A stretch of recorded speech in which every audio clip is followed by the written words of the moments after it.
All right, y'all. Welcome back. Welcome back to your other favorite WMMA show, one where we mash this thing up and we get to talking in about some of your favorite fighters. Welcome back, y'all. We are back with round 20.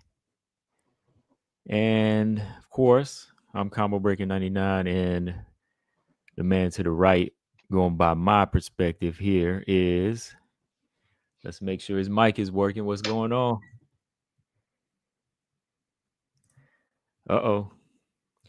Somebody having technical difficulties on that side.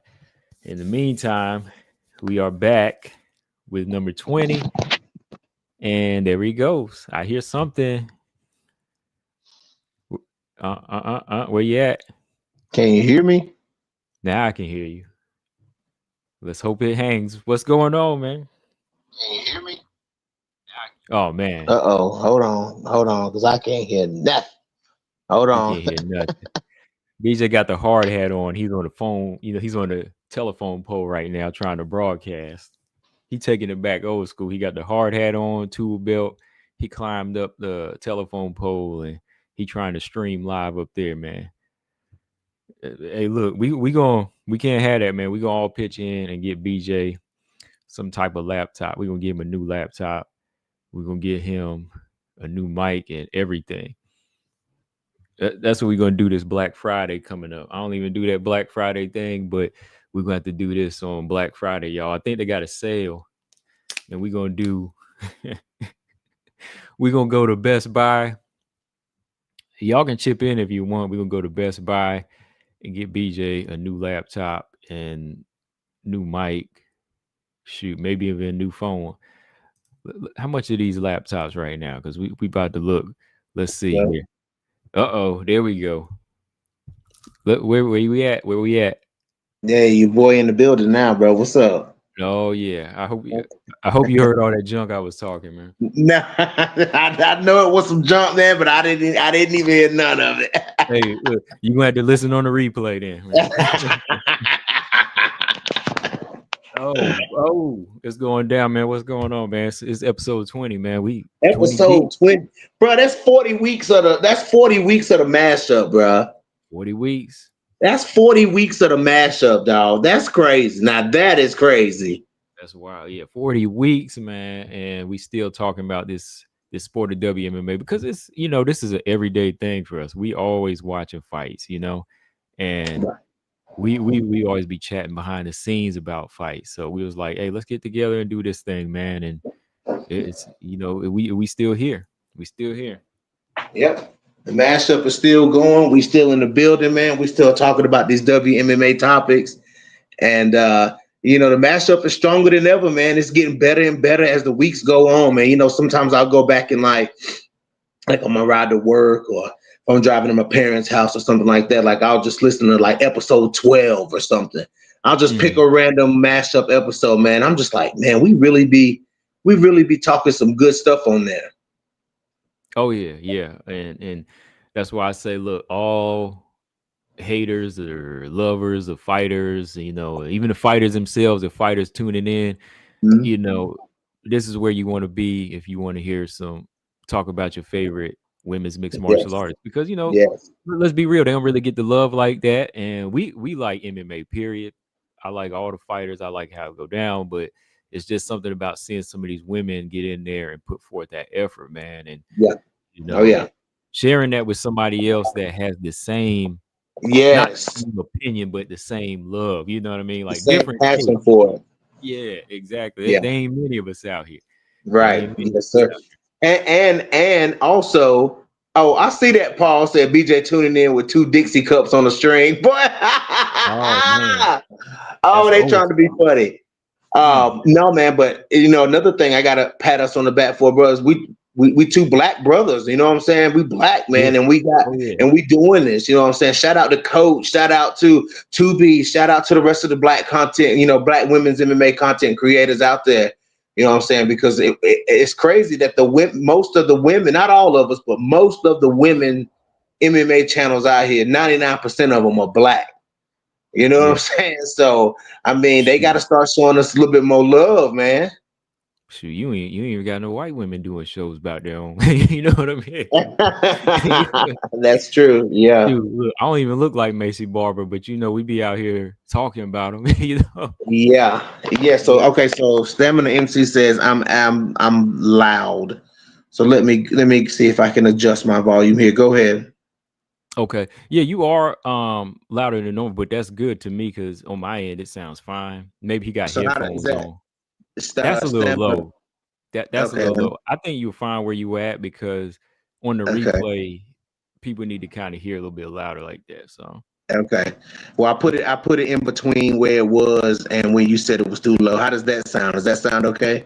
that's good, but I'm hearing like a little static now. It was fine where it was in the beginning, I think. Okay. Oh, all Okay. right. Is it still static? Just a little bit. I hear like that little, sticking sound. Oh my goodness. See, Stammer with it messing things up, man. He messing up. See, we were good, man. I was like, hey, levels was fine, but now the static came in. It was louder, but there was no static. Then it was fine. Well, But I'm while gonna he's let you go.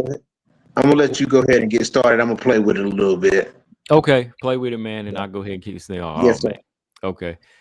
But yeah, we got a few things to talk about, man. We got a few things to talk about. There's one thing I want to touch on. I wanted to touch on last week. I'm gonna wait till BJ jump back in, but we're gonna talk about this Yasmin Lucindo situation. Yasmin Lucindo, y'all heard her. She's suspended because of a because of a positive reading. So y'all know what it is. It's more PED situations, but of course she went out there and said that it was because of a tainted substance. So when he get back situated, we're gonna It's talk about always a that. tainted substance. It's always a damn tainted substance. I ain't falling for that shit. Hold on, I'm Okay. coming. Okay. So he's right there. Yes. So we can talk about that. We can talk about that. And we gonna kind of go on some more aftermath of you know, Valentina and Wei Lee. We already talked about the fight, but I just want to talk about the directions we need to see these two go now. All three champions, basically. We can talk some Valentina, um, Mackenzie Dern, now that she's got the belt. It's Kayla Harrison fight coming up with Amanda Nunes. Also the rumor of Grasso and Rose fighting. Just a bunch of stuff here. But the two quick ones we want to run through. We just both did videos on this though. We both just did videos on this, but let's talk about Lucindo as soon as he hook up his styrofoam cup. Let's see what he got. Got the Dixie cup ready, man? You good? Oh man, he's still working. Lucindo, I'm gonna read the article here. So here it is. UFC strawweight contender fails drug test. Team blames tainted substance. Lucindo's been suspended by the Nevada State Athletic Commission and Combat Sports Anti-Doping. That's the UFC's drug testing partner. She tested positive for what's that? Mesterolone, and it's an anabolic steroid. This is used to treat low testosterone in men. Okay. So until then, she's going to be suspended for a while until they can, I guess, refute it. In late September, Lucinda was flagged for metabolites of a prohibited substance. However, she tested in August after her fight, with the result returning negative, and again in October, and it came back negative. So it says here that Lucindo has not knowingly used any prohibited substances based on the amount and the type of detected metabolites. We firmly believe this is just a case of contamination rather than institutional use. We are working diligently in collaboration with Drug Free Sports and UFC to identify the source of this contamination. So, I mean, my take on that could be true. That could be true because I know that these fighters, they're being tested way, you know, they're being tested a lot.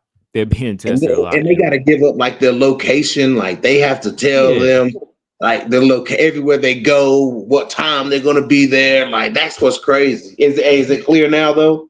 Yeah, you good now. Okay. Perfect, perfect. Yeah, man, they gotta like have their location. There's like an app that these UFC fighters have, you know what I'm saying? And their location has to be on 24/7. I'm like, yeah, but if you want to just know where I'm at just so you can test me, then just hit me up when it's time. Like, you don't need to know my locations like that. Right. Like if I'm up You in the know? bathroom at Applebee's or something, it don't you don't need to know all that. Just little Right, things like that. Like if you if you need to be tested, that's all. That's all that needs to be known. Like right. I think that is really strict though, but at the same time, that shows you that I think that whatever it was, it could have been contamination because this girl really don't have no reputation of being like some just questionable fighter that you Mhm, might say, mhm. oh, she got a lot of power, oh, she got a lot of strength, or Right. this girl been fighting since she was like 15 years old. I don't think she would kind of wreck that opportunity now, and with the way a lot of stuff is now, food, uh, drinks, power drinks and stuff like that, a lot of stuff has contamination of some type of substance in Energy it. drinks. Yeah, energy drinks too, like a Mhm. lot of that Yep. stuff has something. So I don't really think like she went out of the way and was trying to take anything. What about you? No, I don't think it was. I don't think it was. I know I poke fun at it, you know what I'm saying, but Yeah. no, I don't think it was something intentional that she done. It just really, it kind of stinks because I had started to wrap my head around her versus Jillian Robertson. You know what I'm saying? Mhm. Just how that fight was going to play out because that's a good fight for where they are in the rankings. You know what I'm saying? Whoever won that fight was really, should be propelled up into like the top five. But you know what I'm saying? The on to play devil's advocate, G Rob gets what she asked for. You know what I'm saying? She asked for that Amanda Lemos fight. So, you know what I'm saying? Jillian Robinson moves past Yasmin Lucindo, and gets the fight that she actually wanted. But I really hope that they don't punish Yasmin Lucindo too much because if it is a case of like contamination, like, oh, I'm tested positive, then I tested negative 2 times after that, like, I mean, give the girl a break, tell the girl, like, whatever you were eating or whatever you were taking, stop taking it and let's move forward. Like, if it's something that small that's only like pulsing and only showing itself on 1 out of 3 tests, I mean, what kind of benefit is she really getting from that? Right. That's a good point because that's exactly what I was thinking. Because there was 2 tests before then that came back negative. Now all of a sudden it's a problem. You Right. know, I don't think that's an issue with her. And again, like, why would a fighter like her, who was in a big fight coming up and is in the top 10 right now, why would she put that at Why risk? would she risk? Why? Right. Why would she risk that? Yeah. No, I get that. That's a good point. And she's in there with she's been there with some of the biggest names, and she's been holding her own. She's been holding Yeah. her own against these girls. So Yeah. this was a big step up. But Yeah. in the long run, I mean, maybe that helps her find out where she needs to be nutrition wise. But now we get that fight that we want to see, We want to you see know, that fight. Lemos and G Rob. But real quick, this is episode 20. I just wanted to say shout out to the chat here for everybody that came through for Yes. we got Yes. Paul, and of course, Marcus Bell, the long time fan. Long time, dog. I mean, Marcus Bell. Marcus you know, Bell probably sick of us, combo. Like for real, he probably sick of us. no, I think Marcus Bell, he gotta love us because he been following. I'm I mean, telling you. I remember Marcus Bell back in Coach's channel when I was just talking to him back Yes. then, and I was just in the Yeah, chat. me too. You know? And you know who else got some time? Who else got some time following us as well? It's 2 people, Stamina and Stamina. G Frame. Yeah, Like G Frame Stamina. been there for a minute. Yeah, yeah. Oh man, Stamina, old coach here too. I remember him coming Yes, through the chat. yes. Yeah, of course, he had two beasts and Paul. Two He trying to piece. Yep, yep, Paul still he has yet to take a link, so yeah. we might get that one day, right? We We might get might that. get it. Yes. Yeah, but shout out to Two Beast also for we'll give a shout out to you, Two Beast, man, because that conversation we had the other night, man, like that was just some great conversation, man. And a great way to like bounce ideas off each other and bounce theories off of each other. You know what I'm saying? Like that I love doing that. And I'm gonna have to do that more often. I'm gonna have to do the Two Beast, you're gonna have to come out of hiding more than once every 3-4 months, dog.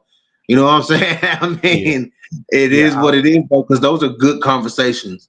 yeah. I was at work, Yeah, and I was just tuning in, listening, and that was, yeah, good takes on both sides here because I know where I stand with the fights, which we'll talk about here in a minute, but um I think, yeah, like I said, that's what keeps it going, though, man. Like people just have different takes. They both love the sport, but everybody gonna Yep. have their own take. Everybody gonna have their own take, and I like I said, I respect anybody's opinion. As long as Right. they mature about it and they ain't hating me for hating my Right. opinion. Uh, Exactly. like that's just how I feel about that. But yeah, shout out to everybody coming through here. Yes. Uh, but yeah, my pretty much my take on Lucindo. I hope that whatever it is, they move away from that substance, and I hope her suspension ain't. I hope she. Crazy. Yeah, I hope it ain't crazy. Like I hope it ain't like a year or 2 year thing. I don't think she deserves that. I think it's just should be like a regular 6 month turnaround type of thing. I hope she can come back in the spring, man. Because Yeah, like don't do it like they did Jessica Penne. You that was know, the I first mean, name, man. That was the first name that popped in my head, man. they did Jessica Penne dirty, man. Like they set that girl out during her prime, man. Like they did Nick Diaz the same way. They They put robbed her. Nick Diaz of his prime, and I'm They just put like, her in man, prison. They put her in prison because she lost some years off that, man. Like yes, she yes, lost she some years. did. Mm, Yep. mm, mm. Was there another girl that got suspended? How long did Andrea Lee get suspended when she was? Man, Andrea Lee didn't get nowhere near as long as Jessica Penne. Man, the UFC loved Andrea Lee. You know what I'm saying, man? Like Andrea Lee got like a slap on the wrist, dude. It wasn't that Yeah, crazy long. yeah. She didn't get that long. I remember Amanda Lemos, so she got 2 years. She got Yep, 2 years. Amanda Lemos got 2 years. Damn, yeah, they slapped Amanda Lemos with it too. Yep. Yeah, but y'all probably heard our videos. We both did a take on this in the corner, BJ. What about y'all in the chat? How y'all feeling about this Dakota and Denise fight, man?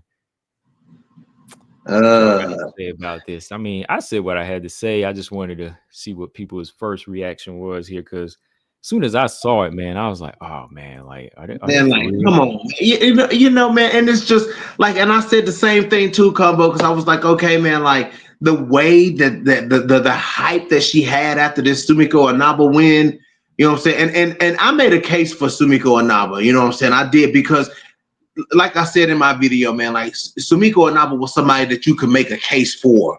You know what I'm saying? Sumiko Inaba looked good in all her fights.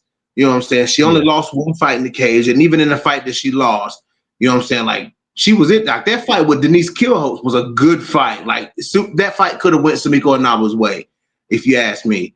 It could have. I'm not saying it did, but it was that. Like if they would have gave the nod to Sumiko, I would have been like, okay, it was close. You know what I'm saying? But okay.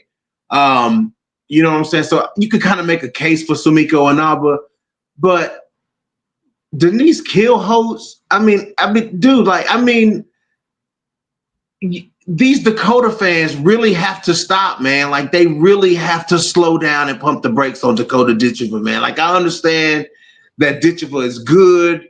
You know what I'm saying? I understand that Ditchova is pretty because that's the main thing. It's the same thing about Tracy Cortez. If Tracy Cortez had beat Rose, then people would have been saying even more that she was about to go in there and beat Aaron. You know what I'm saying? So I mean, it's the same kind of thing. She's pretty and they can fight, so they automatically, you know what I'm saying?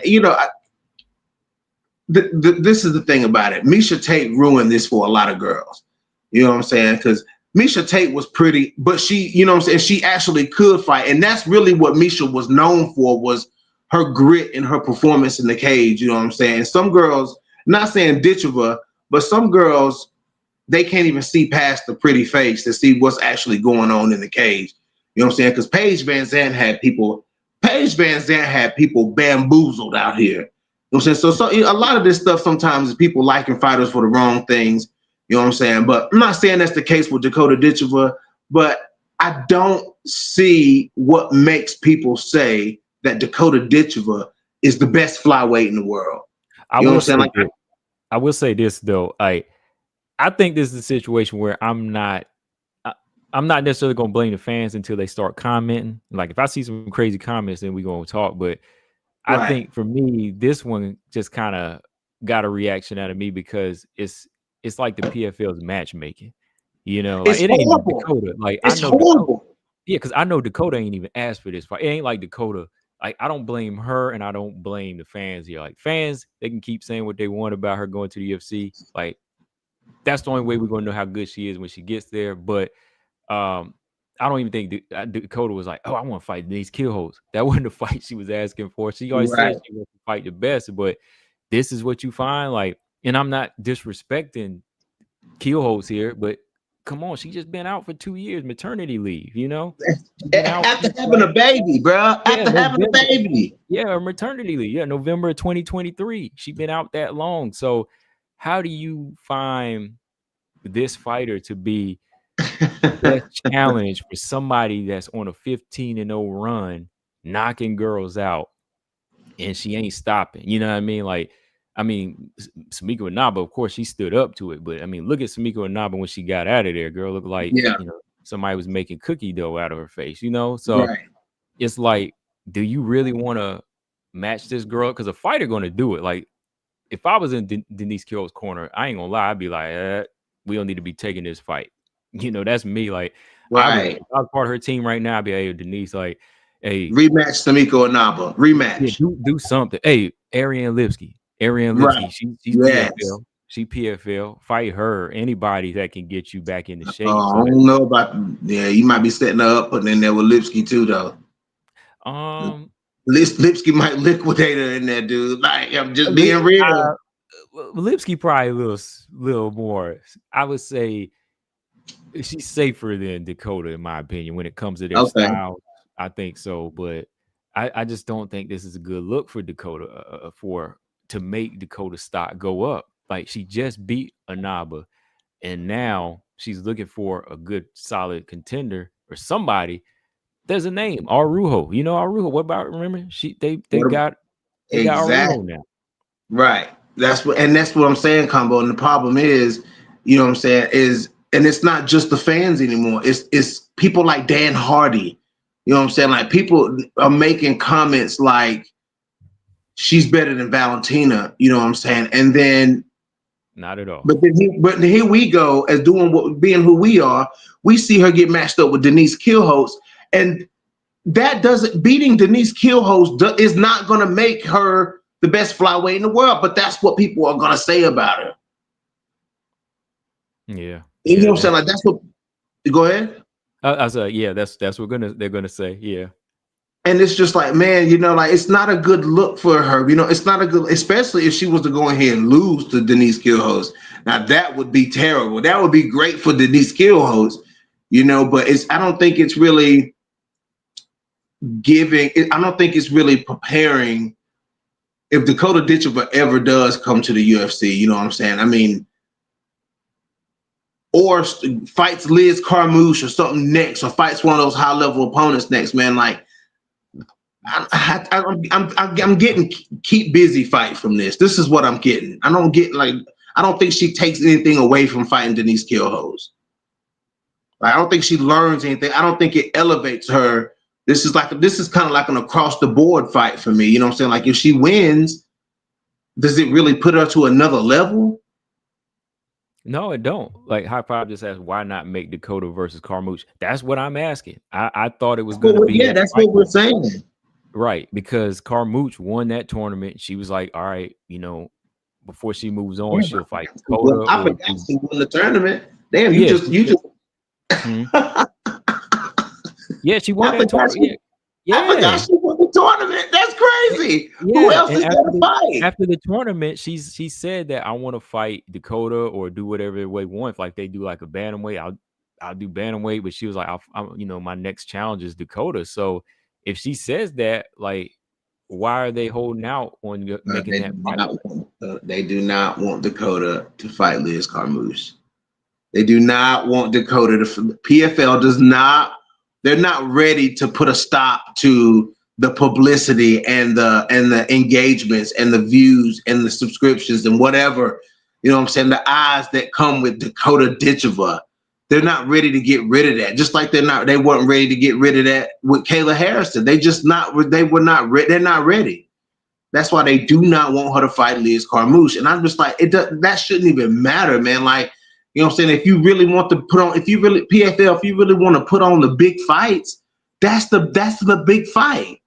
Mm-hmm. But I guess right now, you got kind of like when you get popular people in MMA like Patty and, you know what I'm saying, Connor, and people, people who just that the MMA community just loves to watch. The people that grab those casual fans, you know what I'm saying? Like, it doesn't matter who that person is fighting, it's always going to be a big fight, you know. But to us, you know what I'm saying? That's why I try to look at things from both sides. Like, when, you know, to us and to the hardcore community, we question these matchups because we actually know who Denise Killhouse is.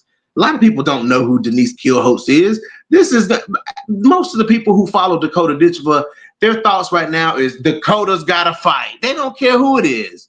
You know what I'm saying? So, and they definitely don't know who Denise Killhouse is. So we're looking at it, scratching our heads like this is not a fight that really makes the most sense for Dakota. The fight that makes the most sense is the Liz Carmouche fight, the winner of the tournament that Dakota Ditchva chose not to participate in. You know what I'm saying? So, I mean, sometimes one thing about PFL that we can say we have questioned from the beginning is their damn matchmaking. Mm-hmm. Yeah, because there's been some tournament choices where you wonder why Yes.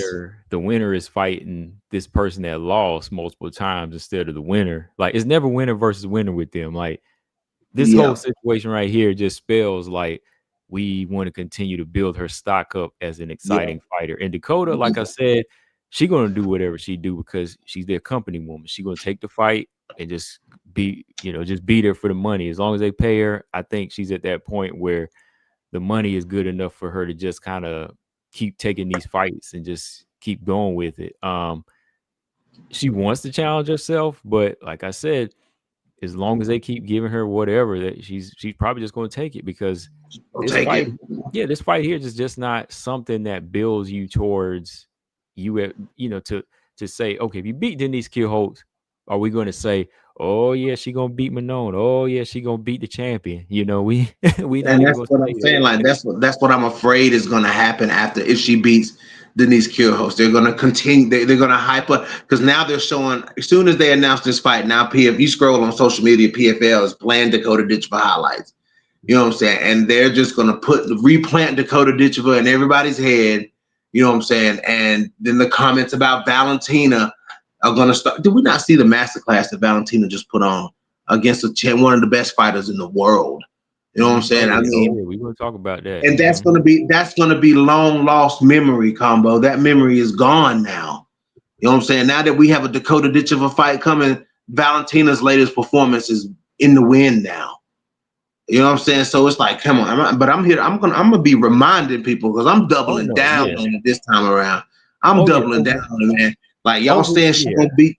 Go ahead. Oh, over here, it's gonna stay. It's gonna stay because we going by Absolutely. the fights that make sense. We going by the Right. fights that make sense in the Yes. resumes that make sense. And Yep. every chance I get, I'm gonna just mention it now. Like Valentina's on her run. Real quick, this one just caught me because uh Top Five was saying maybe Dakota will gain more experience, just like Wei Lee did before the UFC. But the thing is, like, Wei Lee maybe was fighting different looks. But if you look at this matchmaking, Dakota versus Denise, I'm not saying Denise is not experienced, but they're kind of matching her up with styles that make her exciting. They're kind of matching her up like Sumiko Inaba, highly, high volume striker, come forward, no other gear. She's just gonna come in striking more than she is gonna grapple. So Right. Denise Killholt, she's a multi-division kickboxing champion. What type of style is she gonna bring? Right. She's gonna come forward. She's gonna Right. come forward and they're You gonna gonna come clash. And forward. that's what they want to sell her for. Like, I don't really think they're focused on giving her the experience because if they were, they'd be giving her these two UFC fighters coming over here, or they would be giving her the champion from Right. like the tournament this year, which was Liz Carmouche. Right. So I want to see her in there with. I want to see her in there with some grapplers. I want to see her in there with some fighters that can, be a threat to her ground game. Because when she comes over to the UFC, that's what you're gonna see. You ain't If gonna see girls trying to stand with it. They're gonna be trying to shoot. There's gonna be girls trying to come in there and shoot. It's gonna be different. So, um, I don't think the PFL is looking at it as experience. To me, I think they're looking more as trying to just bank off of her exciting style right now. Make some highlight reels and keep riding that till you know her next contract is done, and then she goes to the UFC. So, like you said earlier, Kayla, she's gone now. This is the fighter that they got. Bro, you So think you think Samiko and Naba threw that fight? Now that we're hearing all about this, fighters being approached to throw fights and all that stuff that's going on right now, man, I'm telling you, if you go I back don't and think listen to my so. videos, man, I said Samiko and Naba kept putting herself in that tie clinch with Dakota. I was like, she kept putting herself in that tie clinch, man. Like, I was like, why is she doing that? And it just looked like she like, I don't know, man. It just kind of raised my eyebrow. Like I've been thinking about a few fights. I'm like, man, Mm, you know what? Samiko and Naba look like she could have threw that fight. mm, mm. Oh man. Paul said back to Denise, I am backing her. I'm telling her not to take it. Yeah, don't take the fight. Yeah. you know? Oh man. But yeah, I don't know. I don't think so, man. I think Samiko Inaba just wasn't built for that, man. I just think she was not built for that tie clinch against that bigger fighter, man. Like, Man, but man, look at how Samiko and Naba fight in the clinch against Mackenzie Stiller though. oh, Look at McKinley Stiller is tiny, man. I love but McKinley Stiller, but she's like a strawweight. I mean, Dakota, okay. you get up in there with you feel the difference. You know what I mean? Like if you fight somebody short, shorter, that's not really a clinch fighter versus this big 5'9" girl whose That's background true. is straight Muay Thai. She was getting tore up because she wasn't ready for that. So Samiko said she ready to come back though. she can come back, but she Yeah. better stay way back from Dakota. I'm not look, and I ain't disrespect. I'm just telling you the truth, man. Like, Samiko said she ready to come back, but I'm telling you, that fight looked kind of sus though. For sure, that fight looks do y'all sus. think so? What do y'all think in the comment section? Do y'all think Samiko and Naba threw that fight? That fight looks sus, man. Nah, man. She just had them hands thrown on her. Just go back and watch that fight. Go back and watch that fight, and then I'm telling y'all in the Why would comments. she Go not back and just take watch. a knockout? Why would she not take it? Why would she take 3 rounds? That was a 3-round fight, not 5 rounds, Yeah, right? yeah. Still, but why would you waste 3 rounds coming out looking like the way she did instead of just taking one big shot and getting knocked down? Like, was she getting paid to I don't fight those know, rounds? man. She just kept she kept putting herself in the position where she was just getting beat up over and over. She just That's instead her of style, though. instead of trying to knock Dakota Ditcher out, like when have we seen Samiko and Naba not try to knock somebody out? Like that is so, like you know how many girls Samiko and Naba done dropped? But she ain't felt that kind of power before. You think it's Look, because I don't okay. think I'm not one of these fans out here that says Dakota is UFC champion. Like I'm not that yet, but I believe in Dakota's power. Wherever she hits you, I think her power. I think her power is harder than a lot of the girls in the UFC. I don't think she's got the UFC experience, but I don't think her power is anything to play with. And I think that it was evidence in Samiko's face. Not like her Yeah. facial expression, but I mean her face. I mean, you want me to pull that picture up? I know you like for me to pull pictures up sometimes. No, So you straight. You straight. I mean, you can, okay, yeah, you can pull it up there, but it's just like I've I never got seen one. Samiko. I've never seen Samiko and Naba not go after somebody the way she didn't go after Oh, I, Dakota Ditcheva. I know what you mean, but she has not been in there with type of striker with that same killer instinct, but Yeah, higher level power and that big and that long. I'm gonna say again, Dakota is 5'9" with power. yeah, that's Mackenzie true. Stiller is a judoka with strength, but not that type of power, not that type of reach, and that type of anything like this type of striker. So she got, I won't say a taste of her own medicine. She got a lot of medicine from, a different clinic. So that was a different level. So you see a lot of girls feel that. Chelsea Hackett got it. Yeah, Shout out to Easy. He thought that Chelsea Hackett would have a chance, but I was like, I don't know about that. Like Chelsea Hackett, she couldn't hack it. she was taking body shots and she went down. So Yep. I just think that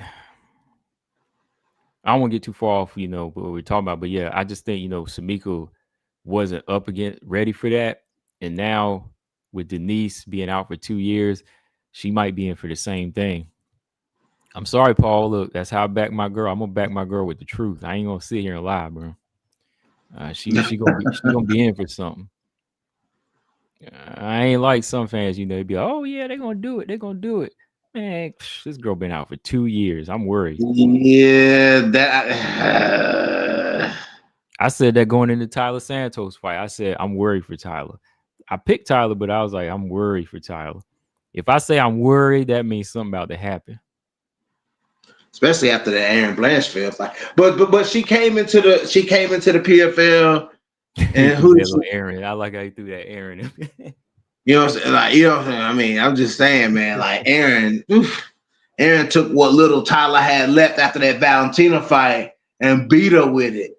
Like, I'm just being real. Like, you know what I'm saying? Aaron she just bullied Tyler Santos. Like, Tyler had a couple moments in that fight, man, but Aaron Blanchfield just beat her up. That's one of the forgotten good performances of Aaron Blanchfield. You know what I'm saying? Like, that performance right there was to me, it was, you know what I'm saying? It was pretty good. The way she, you know what I'm saying, walked through some fire and came back and just whooped Tyler Santos, whooped her out of the UFC, so. But when I heard that she was going to fight Dakota, man, but I thought maybe that it would have actually had been a challenge for Dakota, because when Tyler came to PFL, she did look better. Like, she did look like she put some confidence on, but maybe it was because of the competition that she was fighting. Like, who did she fight? Like, Laura Ioane, and then who? Didn't she beat Liz? She did beat Liz. She beat Liz. She beat Liz. You know what I'm saying? So it was like, okay. So let's see what she. But did she beat Liz before or after she fought Dakota? Oh, she beat her before. That's what led to the Dakota so that's fight. Why I was feeling. That's why I was like feeling Tyler Santos going into that fight. I was like, yeah, I think Tyler can give us some trouble, man. Tyler didn't do nothing in that fight, man. Like, that was wild. That was crazy. But you know what? You know what I've seen lately that I haven't seen from Tyler Santos? She's actually in a boxing gym or like in a boxing ring training. So really, yeah, that's something I've never seen her do, and I think that was what was kind of lacking in her like overall training. And maybe she's linked up with some different trainers, so we'll see how she does when she comes back. I mean, maybe that'll help, as far as like developing some type of skill on the feet, which of course it should, but that just shows you like I could really see like a difference in where she was training before, like now I see something different. So hopefully Tyler, improves from that. But yeah, Paul was like BJ on his Aaron trip right now. No, I'm not on an Aaron trip. I'm see, people think I'm on an Aaron trip. You know what I'm saying? Like, that's it's like I can't have an opinion, or it's like I can't, you know what I'm saying, show some respect, because I'm not jumping on it's cool to disrespect Aaron Blanchfield train. You know what I'm saying? Then when I'm saying no, I'm gonna put some respect on Aaron Blanchfield name. You know what I'm saying? That becomes our BJ's on a trip. No, y'all out here disrespecting and dragging Aaron Blanchfield name like Aaron Blanchfield ain't that girl at 125. Like Aaron Blanchfield ain't that girl at 125. And I'm out here to remind y'all that put some respect on Aaron Blanchfield name. The disrespect that Aaron got after that Manon fight, even in going into this Tracy Cortez fight, was diabolical. Like, that shit was over the top and diabolical, and people were just jumping on the Aaron hate train for no reason at all. What you say, like, when you say disrespect after the Manon fight, like, what was like some of the disrespect she got? Like, Aaron went from being, trying to go too far off the rail here, but yeah. Aaron went from being how fast it was. What was shocking to me was just how fast it flipped. Aaron went from being, Aaron Blanchfield is next champion. Aaron Blanchfield is championship material. She could be the youngest champion ever in the UFC, to losing a decision to Manon Fior, to being somebody who was not well put together, somebody who was who wasn't a good striker, and who was lacking in their stand-up game. and stuff like that. You know what I'm saying? She became that. She became a fighter that needed a lot of work. You know what I'm saying? She went from being the next champion to somebody who needed a lot of work, losing a decision to Manon Fior. And that to me was disrespectful. Yeah, me personally, like I never said like she was next champion until she would beat somebody like Manon, but that Manon fight did open my eyes on some things, you know. Like I know you give her credit for you don't consider it a shutout, but I consider it a shutout when you lose every single round. But I think that showed me like But she wasn't there are dominated every single round though. huh? Like that, like losing every single round and being dominated every single round is different. She never got like completely owned, you know, but there was still all she was winning was the effort battle in that fight. There was really never any scary moments against, but no one was in full control of the fight, you know, to make me say, okay, like there is still an element missing from Aaron that will keep her from being. Aaron snapped Hold her on, hold on, head hold back on, a couple hold on. I didn't times. finish what I'm saying. She's still got something that's keeping her from being champion, if that makes sense. Like when you losing that bad, or if you losing every single round to this level of a striker, then imagine how that would be against the actual champion who beat that striker easily. Well, I won't say easily because some people think that fight was competitive, but yeah, like picture that. Which that does kind of lead us into, you know, talking about some of this right here, right? Like Aaron, we're not saying Aaron is well, I'm not saying like Aaron is a bad fighter at all, or she doesn't have any chance of getting there or even getting the belt because this is MMA. But that fight, if we go all the way back to that fight last year, it still did open some doors to make us say, okay, this needs to change. This needs to be worked on, or you won't get there. Like you can have heart all day long, but if you ain't stepping up your defense and you ain't moving your head, you know, Valentina don't care. You know, she gonna pop you all day. You know, she's committed. Like Valentina's just as committed to being technical as Aaron is to getting on the inside. But if you're not moving your head, you know, who's gonna give? The person getting hit or the person just staying on the outside, just doing their thing, pot shot. Eventually Aaron will crack, you know. Eventually she's gonna crack. And that's why I say, like, for me, the Manon fight answered a lot of questions on certain things she's got to improve on. In that fight with Aaron and Manon, you had two fighters who didn't move their head, but neither one of them moved their head off the line. Like neither one of them has showed any head movement in that fight. You know what I'm saying? Because as soon as Aaron would throw, she was snapping Manon's head back. And we saw in the Valentina Shevchenko fight that Manon don't move her head either. You know what I'm saying? But And okay, but this is what I'm saying. Who's moving backward though? no, but Like, what I was gonna say was when it comes to Natalia Silva, she don't move her head either. You know what I'm saying? Because Grasso found her more times than she should have with that jab in that fight.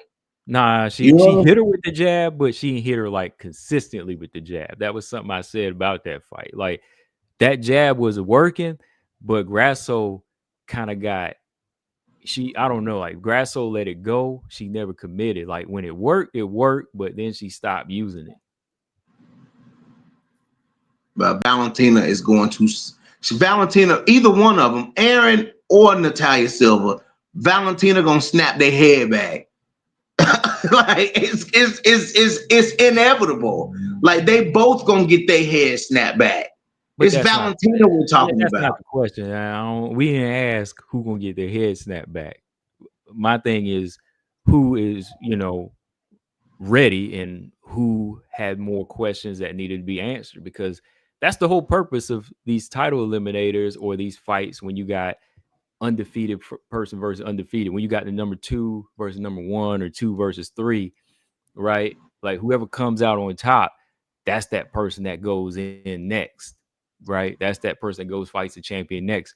when that person loses, for example, Aaron loses, we say, okay, why not go back and work and do what you need to do to improve that last fight? You know, we're not saying, oh, well, this happened to this person. Well, it may have happened, but why was it still 50-45, right? That's the Yeah. question. Like, still, like, we can say Manon was getting hit, but, or we could say Natalia was getting hit by Grasso, but who gets hit more in fights in general, Natalia or Aaron? Right. So that's what I'm looking at here. That's what I'm saying. Like, Aaron's dog is not being questioned here, and Aaron is not being questioned as a fighter, not at all. But we talking about somebody who just once again restored order to her division. Valentina, man, like But everybody was I'm here thinking Wei questioning Lee was going to Natalia do it, though. but now Wei Lee is like gone, and once again Valentina's restored it. So it's like once you see what Valentina does, then you got to take time to say, all right, this is what I got to work on. You know, Aaron, it worked against Tracy Cortez, but that's Cortez, not the Bullet. You know what I mean? Like, I'm just looking at it for what it is. When I'm seeing Aaron getting hit by these other fighters who aren't even as great as strikers, Valentina, imagine what Valentina does. Because that's what Wei Lee got, you know. Lemos didn't really have success on the feet against Wei Lee. You know, I thought she would, but she just couldn't do it. But Valentina showed you that she's on another level with her striking, and man, she was taking her apart, you know, like single shots. So imagine if somebody that just comes straight in like Aaron, you know, goes in there and tries to get past Valentina, but you ain't got a game plan, you know. That's just what I'm looking at, man. That's just what I'm looking at.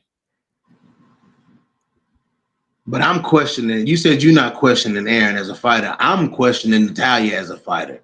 You know what I'm saying? And the same thing. The thing, and this is, please try to listen to me for exactly what I'm saying, Combo, because I'm trying to lay it out as clear as I possibly can. The same way I said I can't build a case for like Denise Kielholtz or something like that against Dakota is kind of the same reason I can't build a case for Natalia Silva against Valentina. You know what I'm saying? And I can only say it how I'm thinking it. There's too many unanswered questions, dog. And it's not just because it's Natalia Silva. It could have been Manon. But I was saying the same thing about Manon. I don't know what's going to happen if Valentina takes Manon down, or if she'll be able to take Manon down. You know what I'm saying? Like, because I've never seen Manon defend against, other than Aaron, defend against somebody that's good at taking you down like that. What will happen? Oh, you know what I'm saying? But we hadn't seen Manon grapple. So I had the same questions about Manon Fiore going into the Manon fight. Going into the Valentina fight. That's why I picked Valentina to win, because there were too many things that were not seen from Manon Fiore. Okay, but let me ask you this: like, but do you have these questions for Aaron though? Of course, I have these questions for Aaron. It's all about hypotheticals. Of course, I'm in my head. I'm thinking hypothetically, how would a fight play out between Aaron and Valentina? But I mean, but now you're saying like there's a level difference between like you comparing it to Dakota versus Denise. No, this is what I'm saying, Combo. I don't know anything that Denise Kielholtz can do to beat Dakota Ditchell, because Denise Kielholtz doesn't show a lot of her game. She gets frozen in a lot of fights. If there's a lot of questions about a fighter, for me, I usually won't pick them. I usually pick fighters that I'm confident in their skill set. You know what I'm saying? Like, that's usually how I make my decision of who I think is going to win a fight. And for me, there's too many unanswered questions about Natalia Silva's game going into this fight with Valentina Shevchenko. There's too many unanswered questions, like what's going to happen when she does. Can she do this here when Valentina takes her here? You know what I'm saying? Like, I don't have to ask myself those questions when it's Aaron Blanchfield, because I've seen Aaron Blanchfield do A, B, C, D, E. I feel like I sound like a broken record, but I've seen Aaron Blanchfield do A, B, C, D, E. I've only seen Natalia Silva do A, B, C. So what's going to happen when she get the D and E? Like, I don't know what's going to happen. So I don't feel solid making it. Like, if I was rooting for Natalia Silva and somebody asked me, how do you think that she can win this fight? I'm damn sure not going to say outstrike Valentina Shevchenko, which is what a lot of people, which what a lot of these Natalia Silva fans are banking on. They're all banking on her to outstrike Valentina Shevchenko. I Like, you know think what I'm saying? she Like, what has is she like? Is she really going to do that? do you think Aaron could though? I'm not saying Aaron could. I'm saying that but I mean, because you Aaron make it would. sound like it's impossible when her style is very awkward and she's fast and her style is really dependent on working on the feet. Like you make But it sound like anything is possible. I mean, even Grasso was outboxing Valentina to a level. Like, of course, it's MMA, but there are certain elements in a fighter that they can take advantage of if that is their main go-to. You know, like But look at Natalia how Alexa style. Grasso beat her. Look at how Alexa Grasso beat Valentina, though. She took the back, took her down, and choked her out. But it That took she didn't. time to She get didn't there. beat Valentina. She didn't beat Valentina on the feet. She finished Valentina on the ground. I know that, but it starts on the feet. The It fight starts starts on the on the feet, feet. and it starts on the feet by having the right footwork. And Grasso had that. She was able to mix it up to do that. And what if Natalia does that? Because Natalia Silva's not just all striking either. Like she's also got a ground game, and she's also submitted fighters before too. You know, um, of course, in the UFC, a lot of the girls that she's beaten, like why go in and you know take that risk on the ground if you're owning these girls on the feet already, you know? So I think that Natalia, she could have that chance too, because she knows it's MMA as well, right? Right. Like she knows it's MMA. So she could have that same opportunity because I was calling Grasso a pure boxer, but the boxer Mm-hmm. submits Valentina. So there's a high possibility Natalia Silva could catch Valentina or just submit Valentina if she puts her in a some type of situation. So anything could happen. Like anything could happen. I know you base it off of what you just see and what she's doing, but you got to remember she still is dominating these girls. She's still She dominating these is. fights and She fighting. is. She is. But Valentina takes everybody down. You know, like I still Yeah, have she to does. remember, like She does. Valentina takes everybody down. What is she going to do when Valentina takes her down? We don't know. So the only thing we do know about Natalia Silva on the ground is that she almost got submitted by Teresa Bleda. That's what we do know about Natalia And that Silva was on the ground. early. That was early in their career. Hey, she I, lost to I Marina. get Hey, combo. she I lost to know Marina. She lost to Marina Rodriguez on her career. it is what it is, combo. Yeah. People still hold fights over people's heads from fights way back. People still hold fights over people's heads.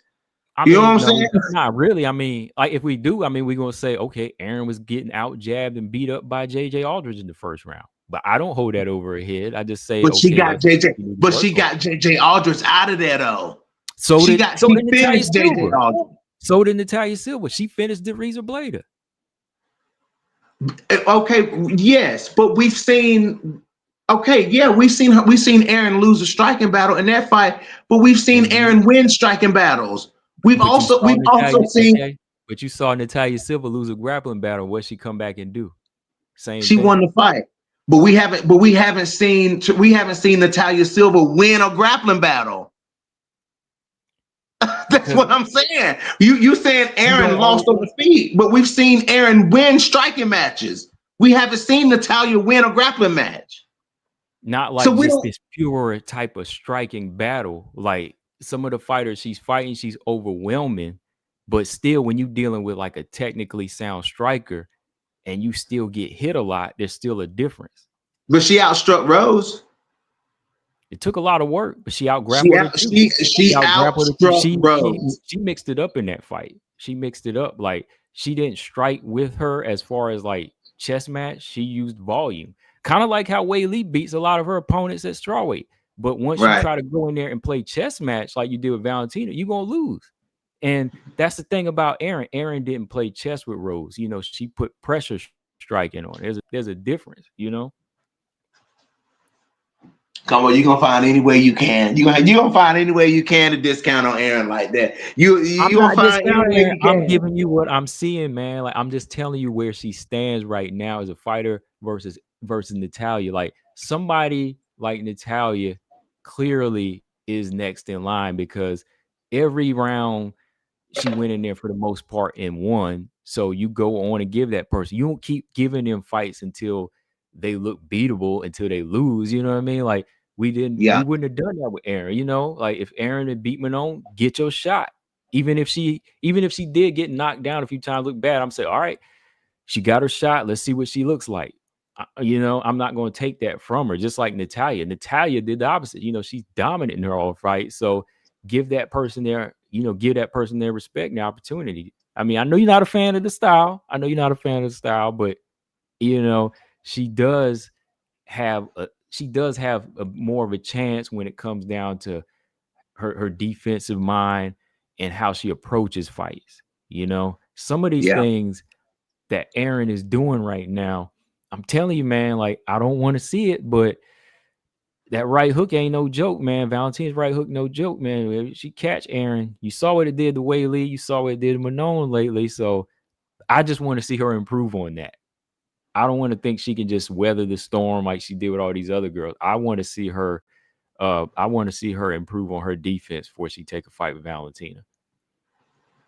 yeah. But but then again, we're talking about Aaron Blanchfield.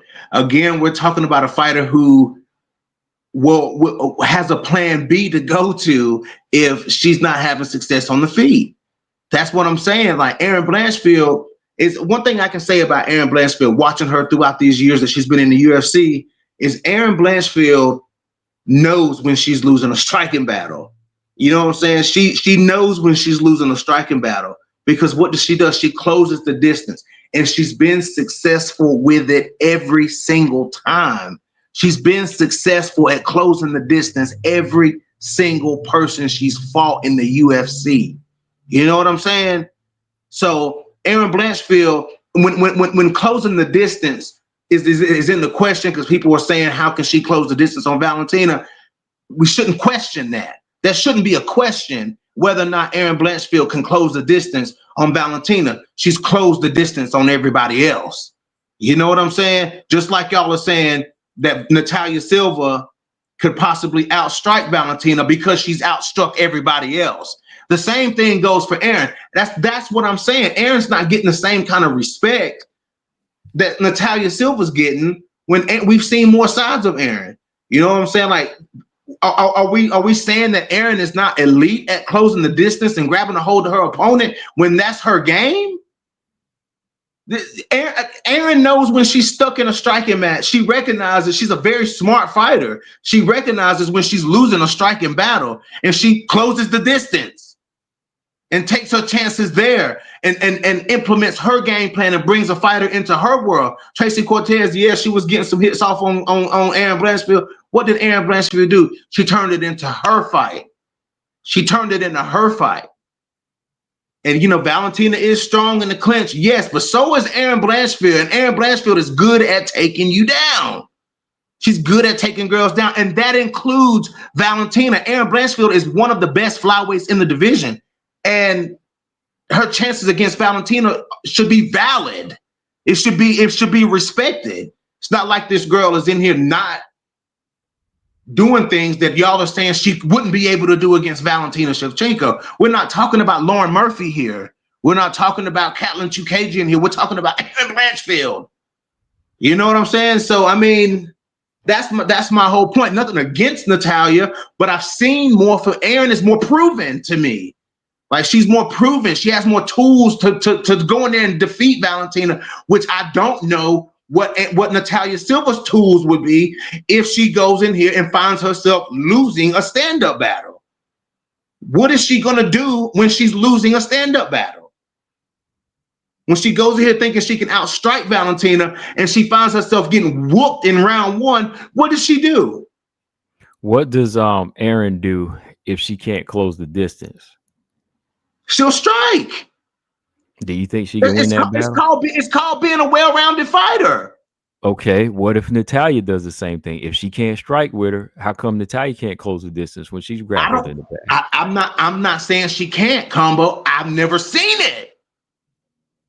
That's what I'm saying. I'm not saying that's not what she will do. I'm saying I've never seen it.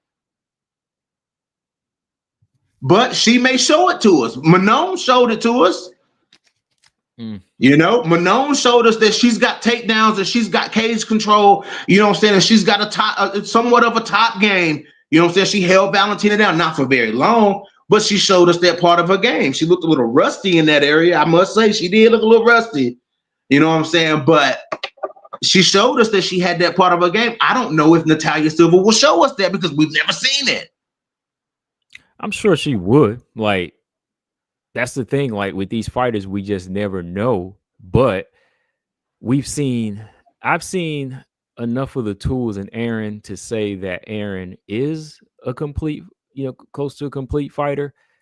But I also see some of those tools needing to be sharpened. Like we mentioned the striking. And again, I'm going to tell you, like, there's a difference between, MMA striking and somebody who sets up the strikes like Valentina. That's why I was Right. asking, like, how does she adjust to Valentina if she can't close the distance? Like, can she set up counters? Can she use her footwork like Grasso did? Because Grasso didn't storm in there.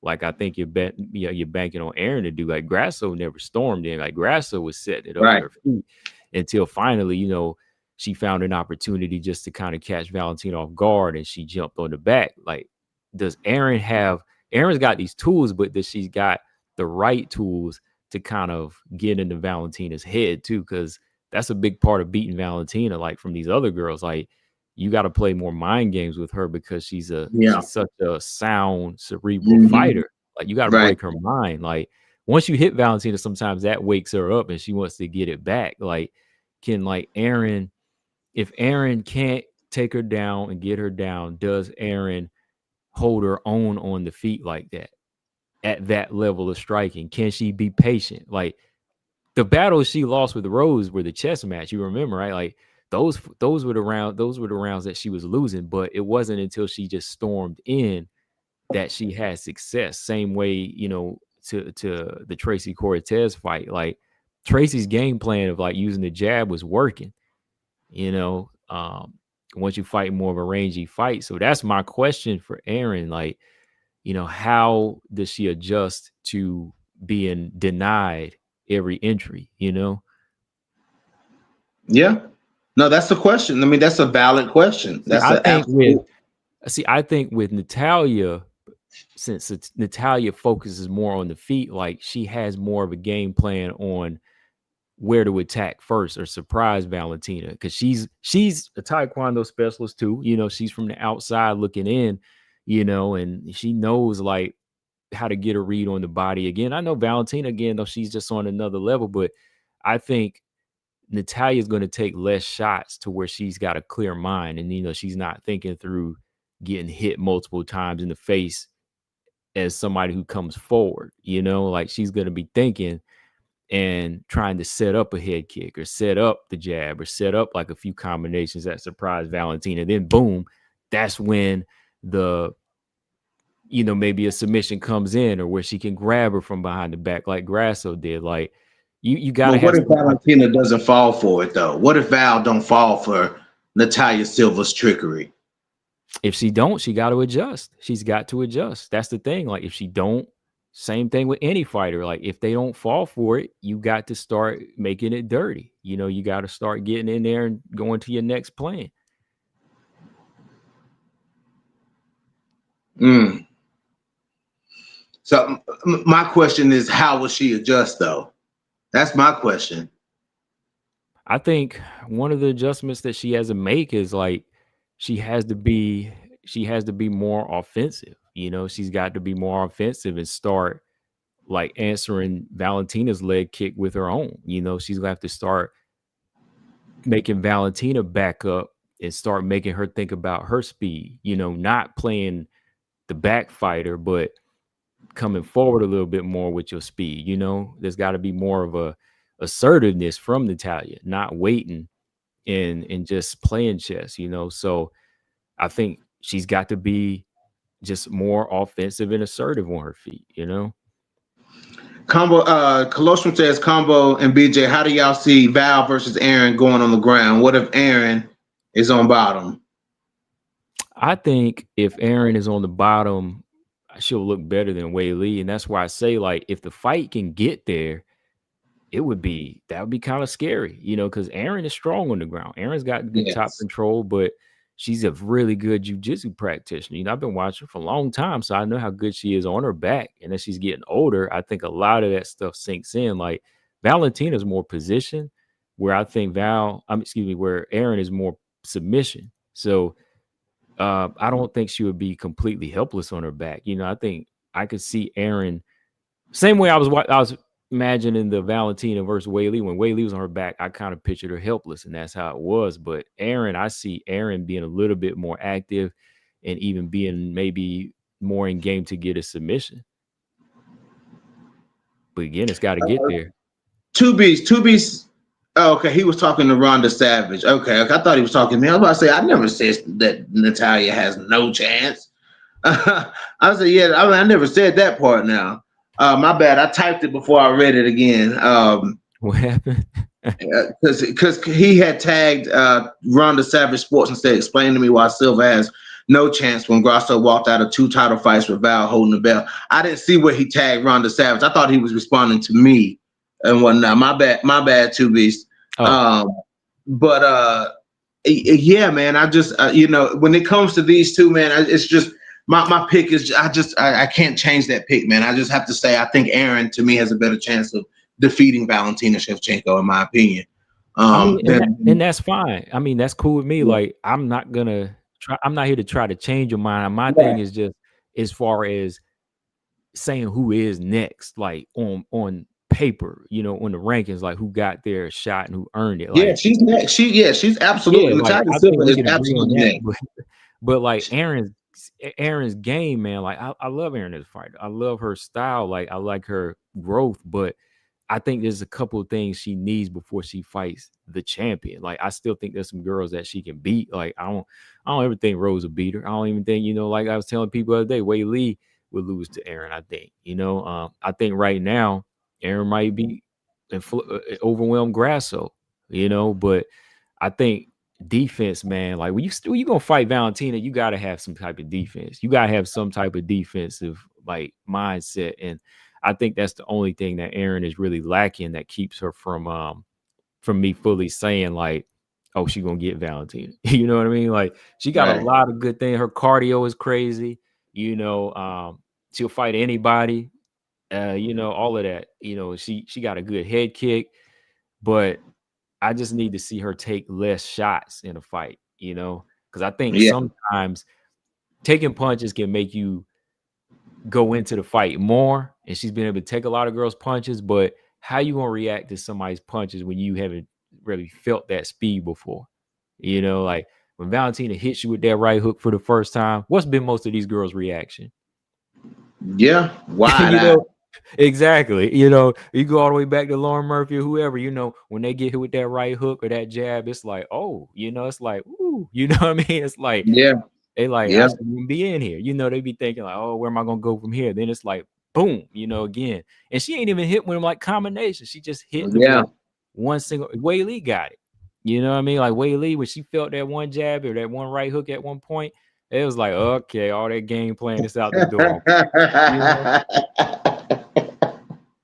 Even though, like I said, when she got hit with it, I was like, oh, come on, Mano. I was like, what you doing? You supposed to take that right hand away, but you in there trying to take it, So it's a matter of adjustments in these fights, man. Like it's just a matter of like knowing like when to engage with Valentina. And I think Grasso probably set up the best game plan on like knowing when to win. And Grasso wasn't scared to get hit too. Like when Grasso ate a few, she still kept coming.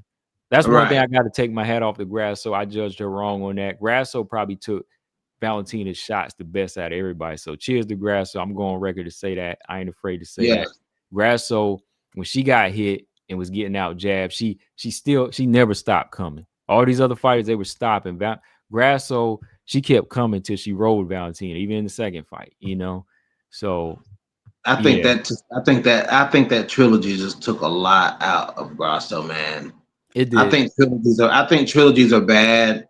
You know what I'm saying? Especially back to back like that. You know what I'm saying? Because it can play on a fighter. Take something out of him, man. And Grasso had to stare Valentina down 3 times, man. Like she was. I think Grasso would have been okay with just beating Valentina and moving on. Like I think Grasso could still be champ. You know what I'm saying? Like, or maybe just lost the belt. You know what I'm saying? But she'd have made it. She'd have had a couple more title defenses, if you ask me. If we'd have still had that, if we'd have had the Grasso from the second fight against Natalia Silva, it might be different.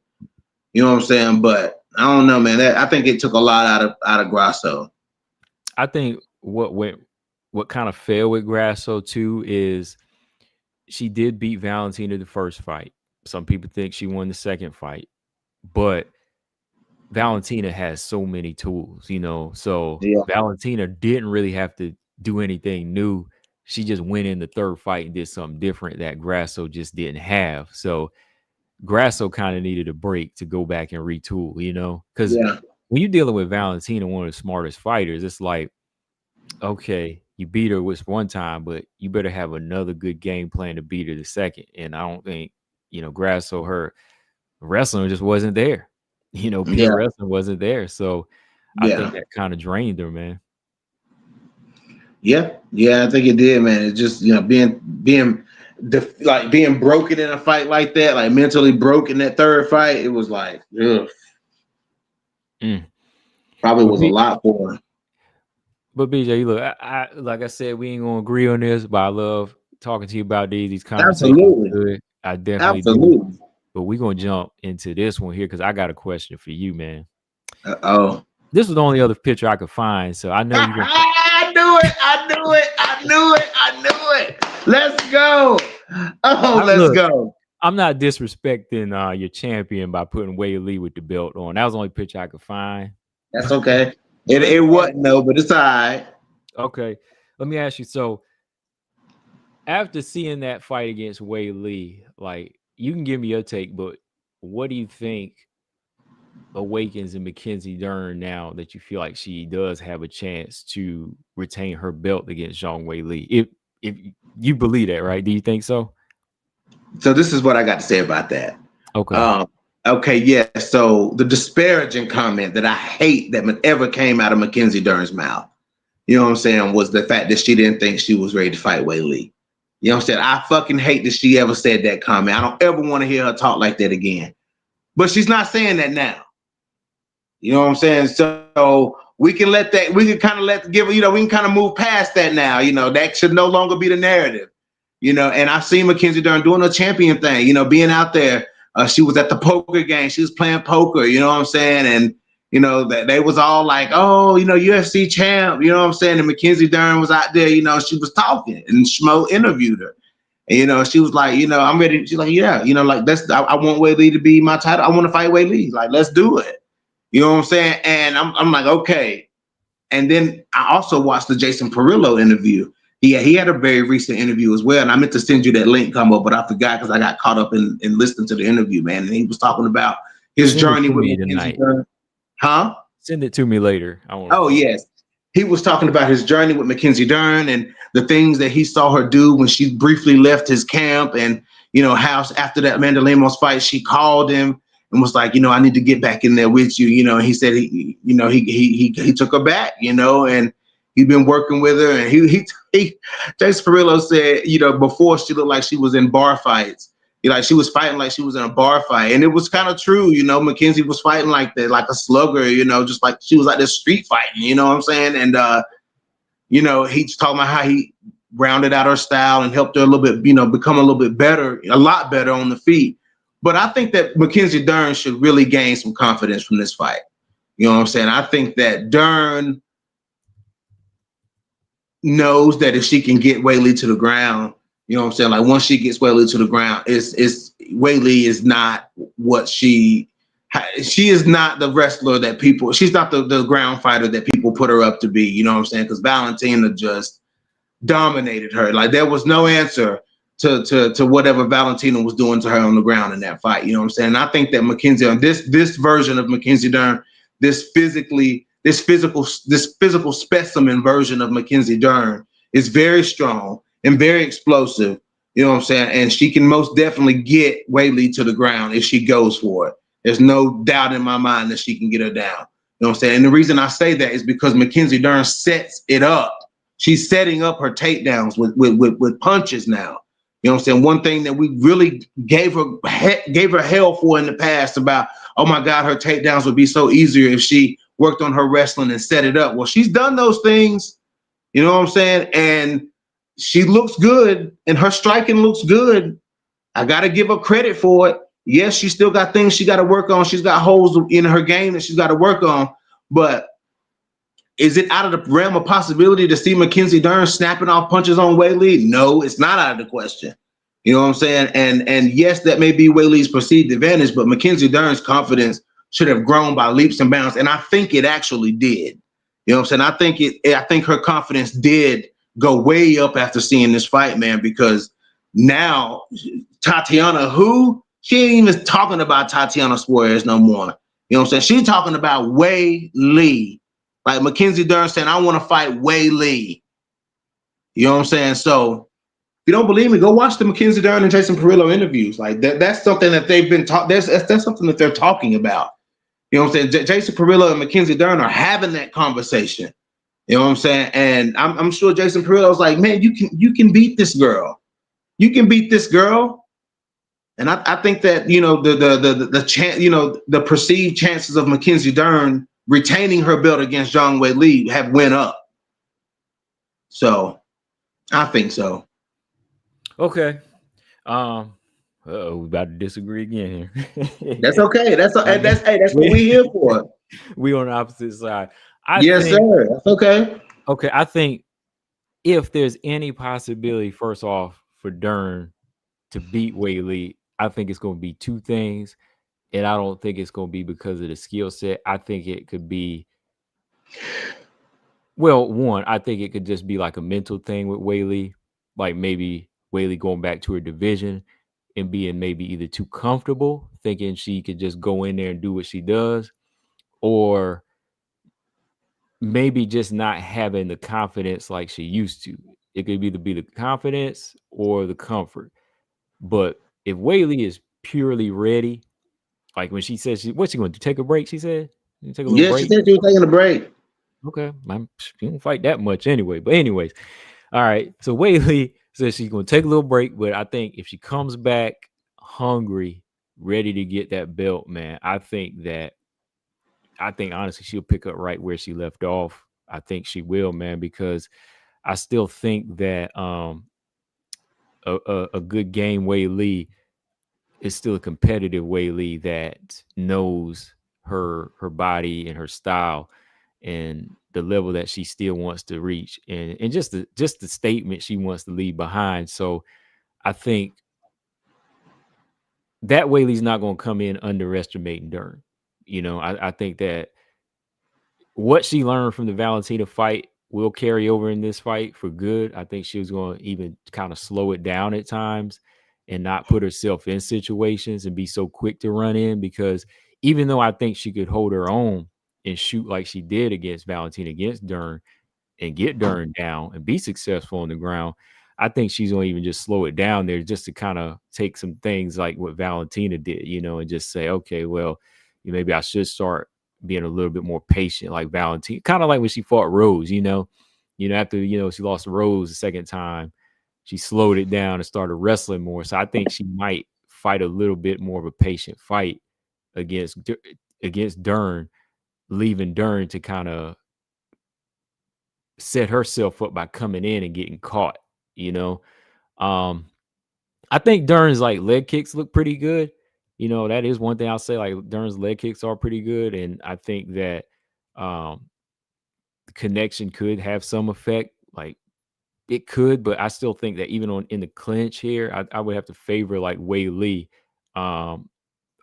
Standing clinch from a range. I just think, her speed is something that Mackenzie Dern's never faced before. Speed and strength, I know she faced the power before in Lemos and Andrade, but I think the way, Weili puts combinations together, it could be a problem for Dern. But if Weili was to get reckless on the ground, there is always that there's always that opportunity. It's just like I said, with if Aaron and Valentina actually close in, that gives Aaron a chance to use her jujitsu. Same as Mackenzie Dern. If Wei Lee thinks she can just wrestle and leave her neck open or her arm open, she got to be careful. She got to be careful because I think in this type of fight here, Dern is not going to be overly respectful like she was against Verna. Like she Right. fought Verna, she was more like throwing shots off of her back, where I think she knows Wei Lee's gonna be throwing shots on top and she's gonna be open. So she's gonna look for more submission attempts against Wei Lee. See, Right. Verna's Right. more specialist like with the jiu-jitsu. So she was kind of respecting that, but I think she'll find those openings. So really, I think she has a submission chance, but just like overall, like control, I still think Wei Lee will be in charge. Like the only things I would say is if Wei Lee's like comfortable now and she's not really feeling it and she just going through the motions, if you just go back and say, I'm gonna move back down and think it's gonna be easy, like that would be a problem thinking the fight's gonna be easy. I mean, skill Yeah. wise, we know it could be. Like Valentina always says, her hardest part is the camps, then the fight's easy. But for the fans to say it's easy, we know because we're watching it. But for the Right. fighter to think that way, it's gonna be a mistake. So 100% Wei Lee or close to 100% Wei Lee still is going to beat this level of Dern to me. 100%. Close to 100%, wherever you want to, Oh, that's bold. We know Ooh. fighters are never 100%. So I'd say even a 90% Wei Lee could beat Dern. How about that? Oof. Oof. I definitely can't agree with that. 85%. I definitely can't agree with that. No.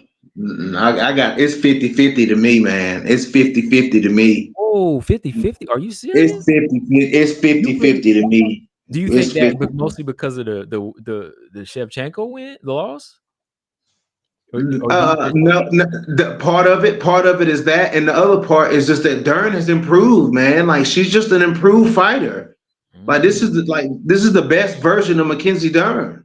And it's and she's just better. She's better than she's ever been on the feet, man. Like she's sharp and crisp on the feet. You know what I'm saying? Like it's just a different Mackenzie Dern. It ain't the same Mackenzie Dern anymore.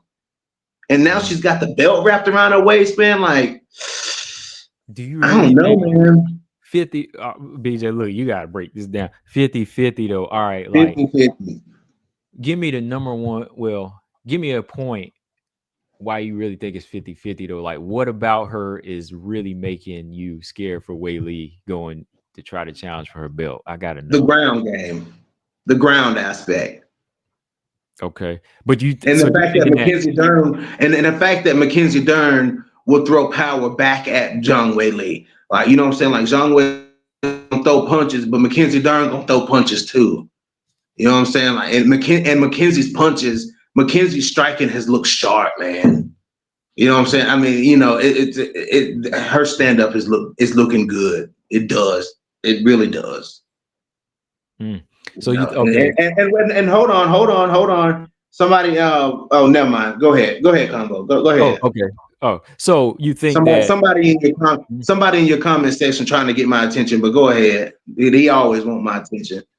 So so you do think that since you already feel like the ground is going to be where she gets it, you think that she will be able to close in and just like take over in Absolutely. the striking too, man. Like, Not saying take over in the striking. No, I'm not saying she might still take okay, over in the striking, but it'll be competitive. It'll most definitely be competitive. And dang man, Mackenzie Dern is big too, man. dang 50-50 though, man. Like, what did you 50-50. think that? Okay, like, what if Wei Lee changed? Let me say this: what if Wei Lee changed her mind, didn't fight Valentina, and wanted to stay? Like, what would you have said back then? Like, versus Dern, would it still been 50-50? Say it again. Okay, what if Wei Lee decided to, how do I put this? Like, if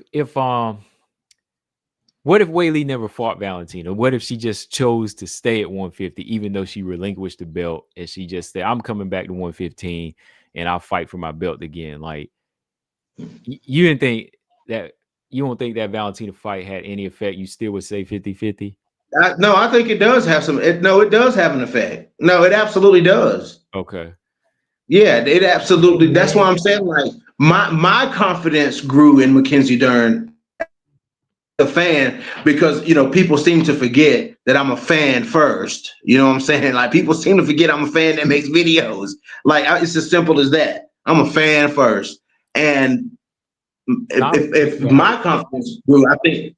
Say it again. I say I respect that. I ain't, like Yeah, I I'm a fan first. You know what I'm saying? So, anyways, like I was saying, if Whaley walked away, before the Valentina fight, you know what I'm saying? I was like, man, Mackenzie Dern is like, she really gonna have to like she got her work cut out for, which she still does. You know what I'm saying? But I'm like, man, she don't feel confident against Whaley because of that comment she made. You know what I'm saying? It had me thinking like, man, like she really think that. You know what I'm saying? Like she really like, damn, like I'm sitting here as a Mackenzie Dern fan who would pick her if they fought before, even if there was no Valentina fight. You know what I'm saying? I still would pick her, you know what I'm saying? Because I'm a fan. Duh. Everybody know that. Everybody know that shit. You know what I'm saying? So but it really bothered me that she made that comment. And if you watch my videos, I said that. You know what I'm saying? I was like, man, I don't like the fact that she made that comment. You know what I'm saying? But seeing the Valentina fight, like her confidence should grow. Her confidence, she should feel more confident going into a fight, knowing that that's possibly her next or fight after next. Within the next couple of fights, it might one of her next opponents might be Wei Lee.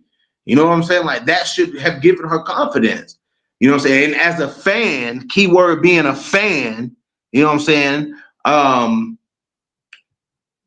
It made my confidence grow in her. Like, man, she should take, you know what I'm saying? Like she should feel way more confident going into a fight with Zhang Wei Li, because if she can get her to her world, which her world is the ground, you know what I'm saying? Like Wei Li gonna be in trouble. You know what I'm saying? Because Valentina is more of like a lay and pray type of person. Like, you know what I'm saying? She's just more like a hold you down and kind of, dominate you there, versus Mackenzie Dern is a hunter. She gonna be hunting if she can get Whaley to the ground, man. Like she ain't gonna lay and pray on Whaley like Valentina did. Mackenzie Dern gonna be looking, fishing. So you know what I'm saying? So that's why my confidence, that's why I say it's 50-50.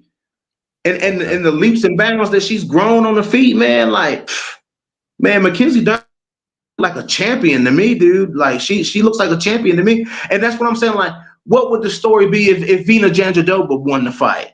You know what I'm saying? People, what would people be saying about Vina Jandiroba versus Zhang Wei Li? You know what I'm saying? Would people be saying Vina Jandiroba would beat Zhang Wei Li? Hell no, they wouldn't be saying that. They shouldn't be. Mackenzie Dern, to me, has a better chance of beating Zhang Wei Li than Vina Jandiroba, as we can see in the Mackenzie Dern and Vina Jandiroba fights. You know what I'm saying? But Mackenzie Dern beat her twice. So and beat her convincingly. This, especially the first time after we went back and watched it, it was like, ugh. You know what I'm saying? That was a little bit closer than I remember. You know what I'm saying? But this fight was not close. So Mackenzie Dern has just gotten better. Okay. I know you said you a fan, but if you put the fan aside, because 50-50 is deep, man. To me, I'm just like, oh man, 50. All right, so if you could put the fan aside, like you said, speaking as a fan, but could you put the fan aside? You would still tell me it's 50-50, like you were just like putting your analyst hat on. Take the fan out of it. Take the fan Based out of it. on it's still going to be based on how Mackenzie Dern has fought.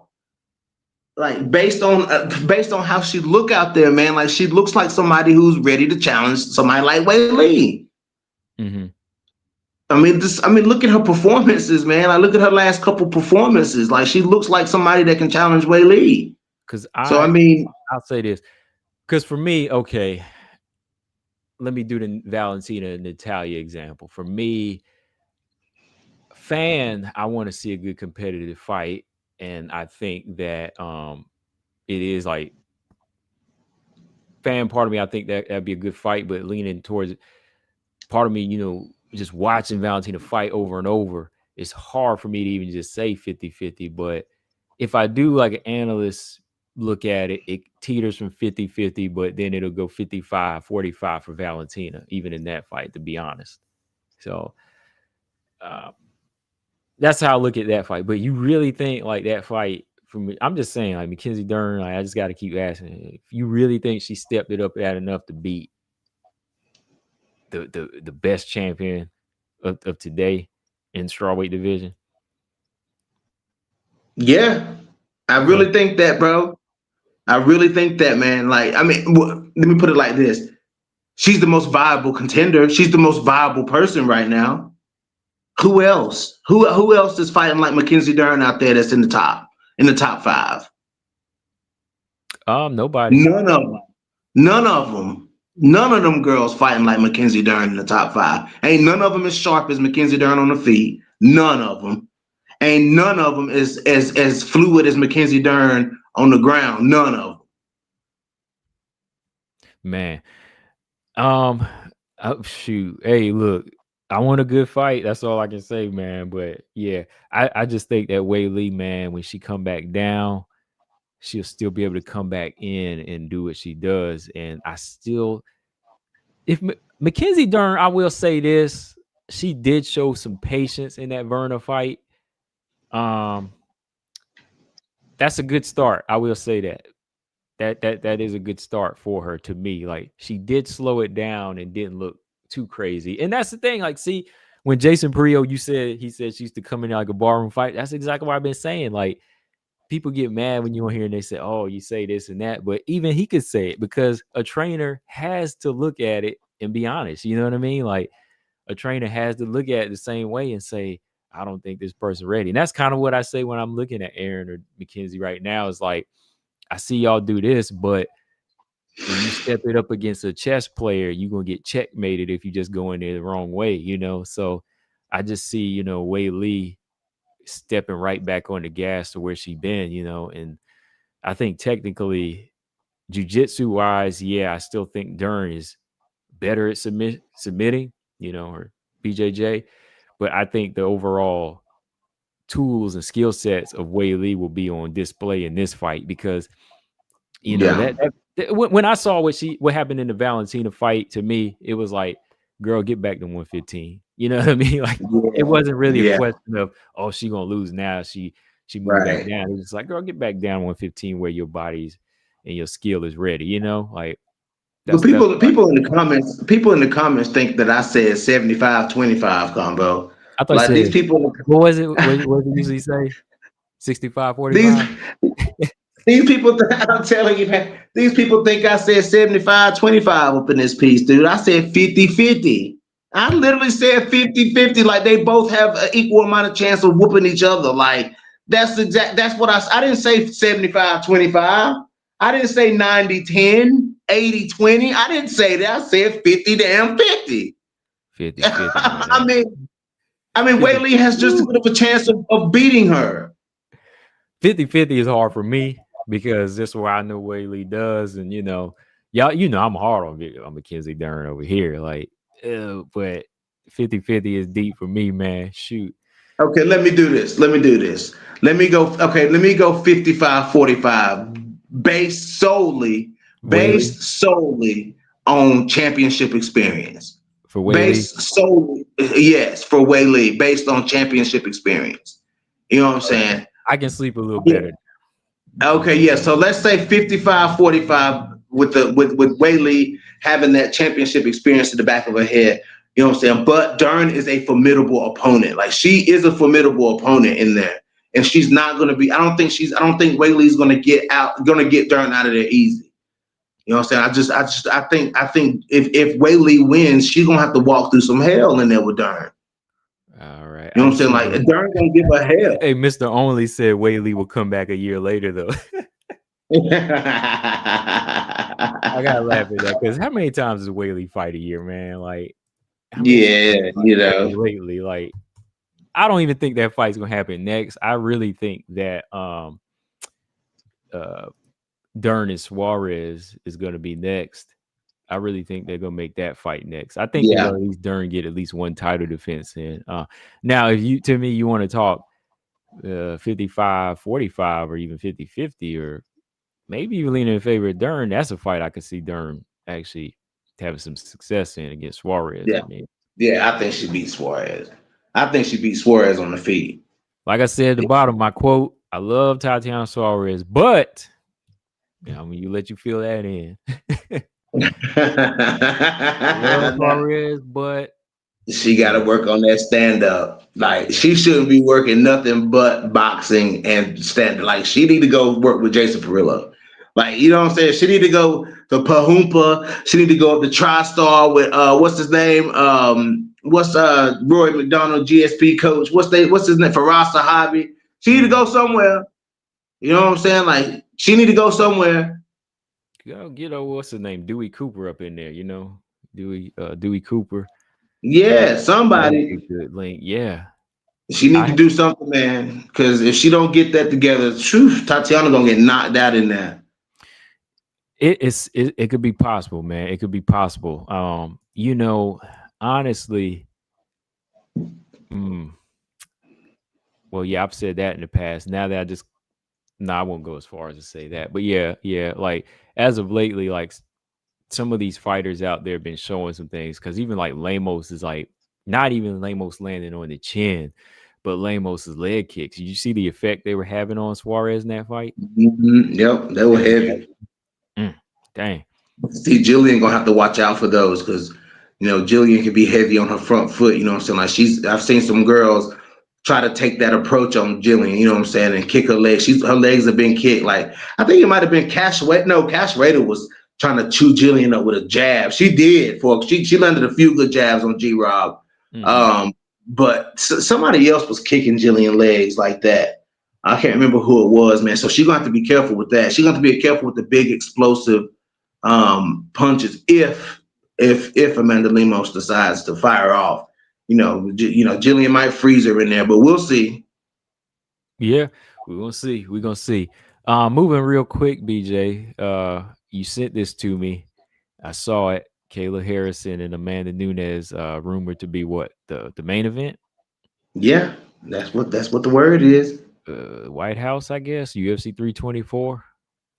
What you think on that, man? Like, What's the date on that?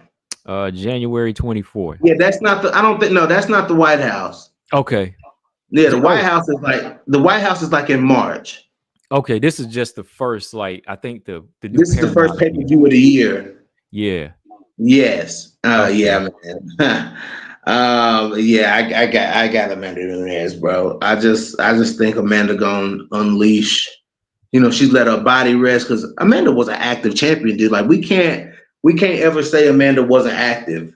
Amanda was active. Like she fought a lot of girls in her title reign. Since she submitted herself, but maybe sometimes these fighters need that time to heal.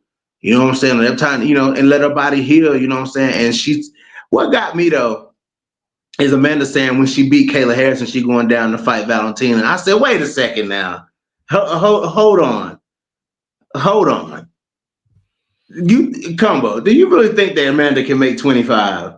No, she can't make no 125. Combo said no. And if she did, man, shoot, she'd be on a stretcher.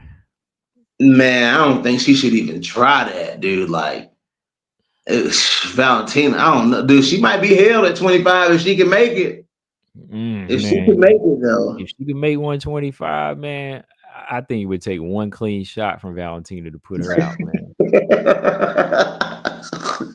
But Valentina you still gonna have to fight her the same way though. You know Yeah. what I'm saying? That's the thing. Yeah. You still gonna have to fight her the same way.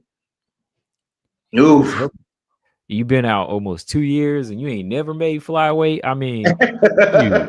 Hey, Misha Tate. Hey, remember Misha Tate? She got that wake up call, right? Remember she tried to fight? Yeah. She fought. I Yeah. mean, she didn't even fight like one of these new girls. She fought Lauren Murphy. And Yeah. so I think, if Valentina want, not Valentina, but Amanda want any type of even playing field, it's got to be, 135. But skill wise, man, like in activity, you don't think Kayla got any chance, man, against Yeah. Amanda?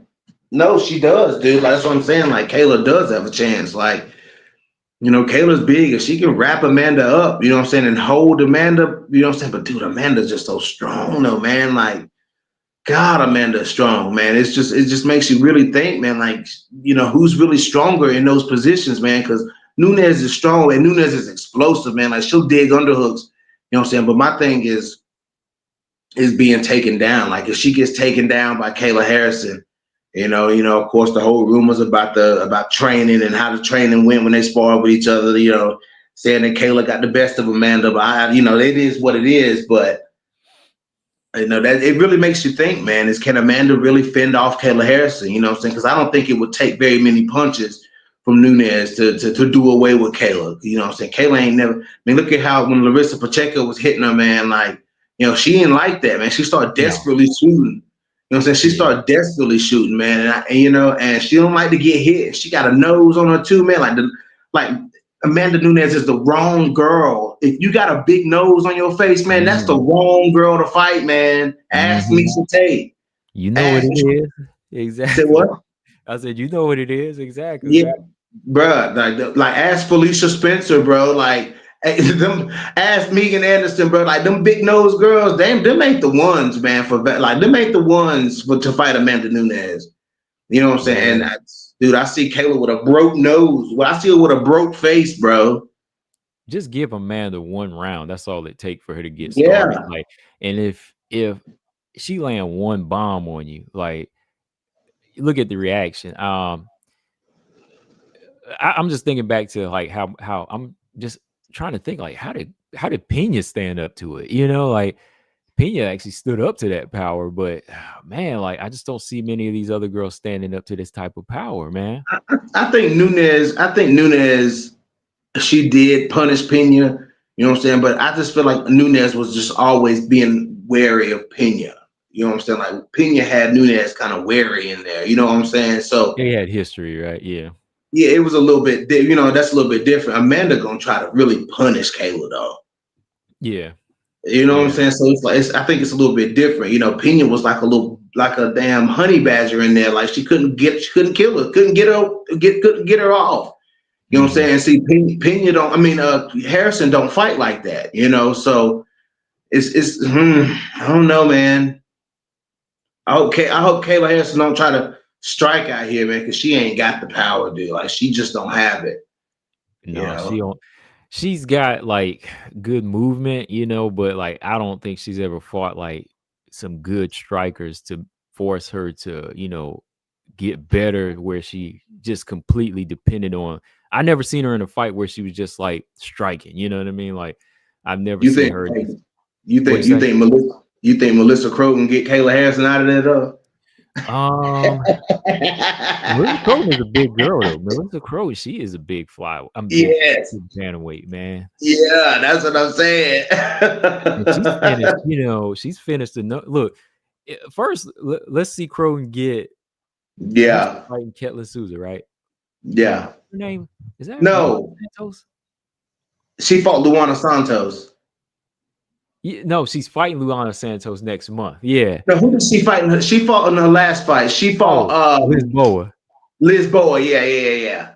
Yeah. So, I don't know. Let's see her get her out of there and keep moving. Like, I want to see her thunder through some girls. If she thunders through some girls, I'd be like, okay, we're gonna have big girl versus big girl here. But Yeah. Kayla's just, massive, but I don't know, man, when it comes to stand up against somebody like Amanda. Like, just give Amanda a couple minutes to get in the form, and when she hits you with two or three of those things, that's we just gotta see how Kayla react, man. you know? She gonna be in there blinking. Hey, She gonna be in there big blinking like Roxy. hey, you might be dancing like Jasmine, man. Bro, I'm telling you, dude. Like, and Amanda will dispatch her, dude. Like, if Amanda gets that belt again, I don't know if Amanda will go on another title run or not. Um, I don't know. I don't know what she'll do. If she Yeah, wins the belt. yeah, personally, man, like I don't really want to see Amanda go on another title run just because she been gone. Like, I think the division was kind of shaping up without her. I mean, if Kayla wins, I wouldn't be mad. But it's like if she wins, okay, what next? You're gonna take over this division again, then we kind of back to square one again, like Yeah. well, you got some good girls coming up too, like Norma, Crow, Yeah. Mosquito, Montague, all these girls. So I'm hoping Cavalcanti. Cavalcanti. I'm kind of hoping this is like a one-off deal. Yeah, and then we'll probably see Kayla versus Norma for the vacant belt. Yeah, yeah. I just hope that Kayla don't take too bad of a beating in this fight where, Where it changed her DNA. right. Yeah, yeah. Yeah, Oh man. man. It's just crazy, man. But that fight is not far away, dude. So, Mm-mm. it's not far away at all. And I'm ready to see what the interviews say. I know I want to see what Amanda, if Amanda does any interviews and kind of what she's, where her head is at. You know what I'm saying? But man, the women's divisions are on fire right now, Combo. Like all three of them are on fire right now. Like this is kind of like we're ending 25 and going into 26 in a good spot now because the title picture, the title picture in all three divisions is looking very interesting right now. And we went from so now, right now it's not just about flyweight. You know what I'm saying? You got the spark has been lit at strawweight. The cards have shifted at strawweight. The cards have shifted at bantamweight. Not only did Kayla become the champion, but now you got some girls. You got some legit solid girls coming up through the division, and you got some veterans that are starting to come out now, like Yana Santos. You got some veterans that are starting to really show. They really hit the really peak right now. You know what I'm saying? So it's good to see that. And then you got Yeah. Norma Dumont, you got Alan Perez, you got Mosquito, Montague, Croden. Like you got some girls that's really making 135 look competitive. And you got Yeah. some girls that's weeding out, like Macy Chasson. And Ketlin Vieira is not looking too hot. Irene Aldana. Did Ketlin win her last fight? I forgot. I keep forgetting. No, controversially, Norma Dumont got it. Yeah, that's right. No, okay. Yeah, you know what I'm saying? Ketlin Vieira, Irene Aldana. We don't know what I'm about to have to do a curious case video on Irene Aldana. Like, where the hell is Irene at? You know what I'm saying? So yeah, so the bantamweight is finally getting some fire behind it, man. And I love it. Then you got Nunes coming back, like, yeah, yeah. You Yeah. got Rocky over there having neck surgery. Like it's just a shift in the division, man. Like those girls are coming in to weed them other girls out. Yeah, the division's been looking good right now, and they've been ending the year pretty good too, as far as like finishes too. We've been getting a lot of good finishes, man. Like you already know what my number one finish for the year is, but I ain't gonna say it. You already know. Let me. That we ain't got one of my favorite Oh, finishes. yeah, I know you talking about. Yep, I know. I know now. It's recent. Just so you don't know, look, one of my favorites is Zombie Girl and Jocelyn Nunes. Even I picked wrong in that fight, man. I picked so wrong. I picked so wrong in that fight. That's what makes it even more fun because I was just like, oh man, Jocelyn cannot catch a wear out. And then next thing you know, man, Oh, oh man, oh, oh man, golly, man. She didn't have to do it Jocelyn like Nunes was all tucked in, man. that. Last Oh fight, man. real quick, BJ. Last one. This is rumored to be on the same card with Kayla and Amanda. Ooh. Grasso and Ooh. Rose. Grasso and Rose. Oh. It's a rumor. It's a rumor right now. Proven grounds. Proven grounds. So His this is MMA page, I am on IG page. He doesn't have like a full name, but he's just UFC MMA boxing. I guess he covers everything. But he posted this up and said it was rumored too. UFC, MMA, WMMA, and wrestling. He posted this up, and if this is made, I mean, this is probably the direction they were going because Rose called for it, and I think this fight might be a good fight for Rose to just not Rose, but Grasso to kind of get back in there. Um, Honestly, probably would have been a better fight for her in May instead of Natalia, man, because that was overwhelming, man. Like Yeah, I think Rose more on a level where it would be competitive and you could see like Grasso kind of breathe a little bit more. The Natalia fight was just on a big card. She was on the same card against the fighter she lost the belt to. Just overwhelming. yeah, But maybe she needed like a UFC fight night card fighting Rose like on a main yes, event or something. But yes. I'm more I'm a little bit chillaxed with this fight, because I'm like, all right, like now we talking more on the same level here. Cause this is a fight I've been wanting to see, man. What about you? Well, see, I feel like this one for me is more like a the winner is still relevant. You know what I'm saying? As far as Yeah. like in the division, like as a contender in the division, like whoever wins this fight, like all right, you're still relevant. You put yourself back in the game. Now let's see you go do it again. You know what I'm Yeah. saying? So it's like I feel like that's what we're looking at here, man. I mean, it's you would have thought, with both of them having their runs at strawweight, that they would have met a whole lot earlier, but they're meeting at flyweight. You know what I'm saying? This is their division now. So, and they're both, well, never mind. I can't say that.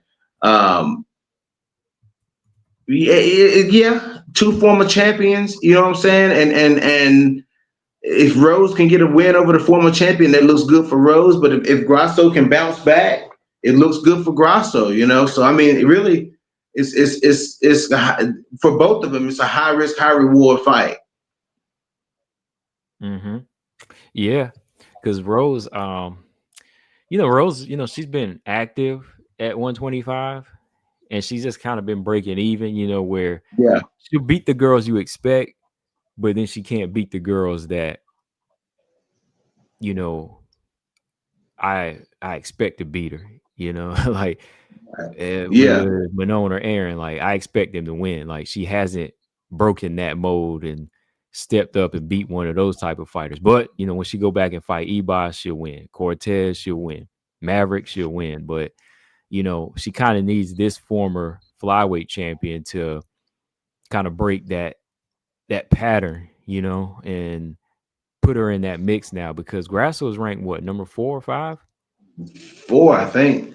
Yeah. So to me, like I'm gonna ask you this: like, what do you think? Is you think this is do or die for Rose? Like, since she lost the two, high level flyweights, like, do you think it's kind of do or die that's gonna put the stamp on where she stands at 125? That's what I was saying. Like, their relevance. You know what I'm saying? Yeah. Whoever loses this fight, is probably going to fight somebody like Casey O'Neill next. You know what I'm saying, or something Mhm. like that.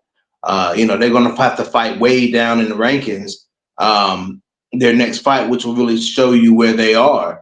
You know what I'm saying? And so I mean, it just is. Yeah, whoever loses this fight got some thinking to do. And whoever loses could Wow. honestly retire. Like, if you want to be honest, like they really could retire if the loser. Yeah, yeah, I can see that. I can see that at this point because to me, I think Grasso's kind of hit her ceiling, and I think Rose, if she loses this, that's going to tell me, oh, she ain't being champion at flyweight. Right. Yeah, she Right. can't do that. Oh man, Zach, he brought up some crazy trivia right here. Listen to this. They both sub JoJo. They both lost to Carla. Carolina beat Rose, and Grasso beat Carolina. So Yeah. that's crazy. That's kind of funny They've right been there. kind of they've been kind of dancing. I'm saying they've been kind of dancing around each other Mm-hmm. for a while, especially both losing to Carla, you know. So yeah, And they never met either before. Like never fight met. wise, that's crazy. Never So met. Yep. who do you get edge to in this one? Based off of their last performances, I'm gonna have to give the edge to Rose. But it depends on we got to see what Grasso looks like coming back. You know what I'm saying? I mean, I understand she was coming back off of a bad injury. You know what I'm saying? So let's see how now she's gotten her feet wet. She lost a fight. Okay, you didn't get finished. You didn't get knocked out. You got beat. Now let's come back and see, let's see. Hopefully you've seen what you got to do different. You can't be so planted and et cetera, et cetera, et cetera. And let's see what Grasso does. She could go in here now. She can go in here and beat Rose, but we just she got to show up though. They both got to show up because they both have the tendency to not show up. Mm-hmm. So Yeah, there've that's the been some thing too. stinkers. Well, I won't. I can never say Grasso had any stinkers, but I mean Rose had a couple of stinkers that people are going to always bring up. Like the last fight against Miranda, a lot of people were saying that wasn't that exciting. Of course, the Carla fight. Grasso never really been in like a bad fight. That was low in entertainment value. You know what I mean? Like, Right. but Yeah. hopefully, I think they bring this thing back. BJ, I hate to do this because that was about to be it, but Paul asked. That's okay. He said, "What about this fight? Because this is coming up in what couple weeks." I'm doing this for Paul because this is his girl, Macy Barber and Kareem Silva. uh, I got Macy Barber, dog. I got Macy Barber by finished. I got Macy Barber finished in Kareem Silva, man. I think Macy gonna come out here cocky as hell. She gonna come out here with something to prove, and Macy gonna fight hard, man. Like I just think like Macy got a statement to prove. She got a statement to make. She was this close, you know what I'm saying, from that breakout performance. If she could have went out there and beat Aaron Blanchfield, you know what I'm saying. But whatever happened happened. But now here we are with Kareem Silva. She got it. She's in like a must win situation to still be able to say what she want to say. You know what I'm saying? Because we all know Macy Barber speaks her mind. She don't care. She say what she want to say, and if she wants to continue that, like she gotta make a statement against Kareem. I just don't think that Kareem fights at the pace to keep up with Macy Barber. Macy Barber just a high pace. She pushes the pace. She's in your face.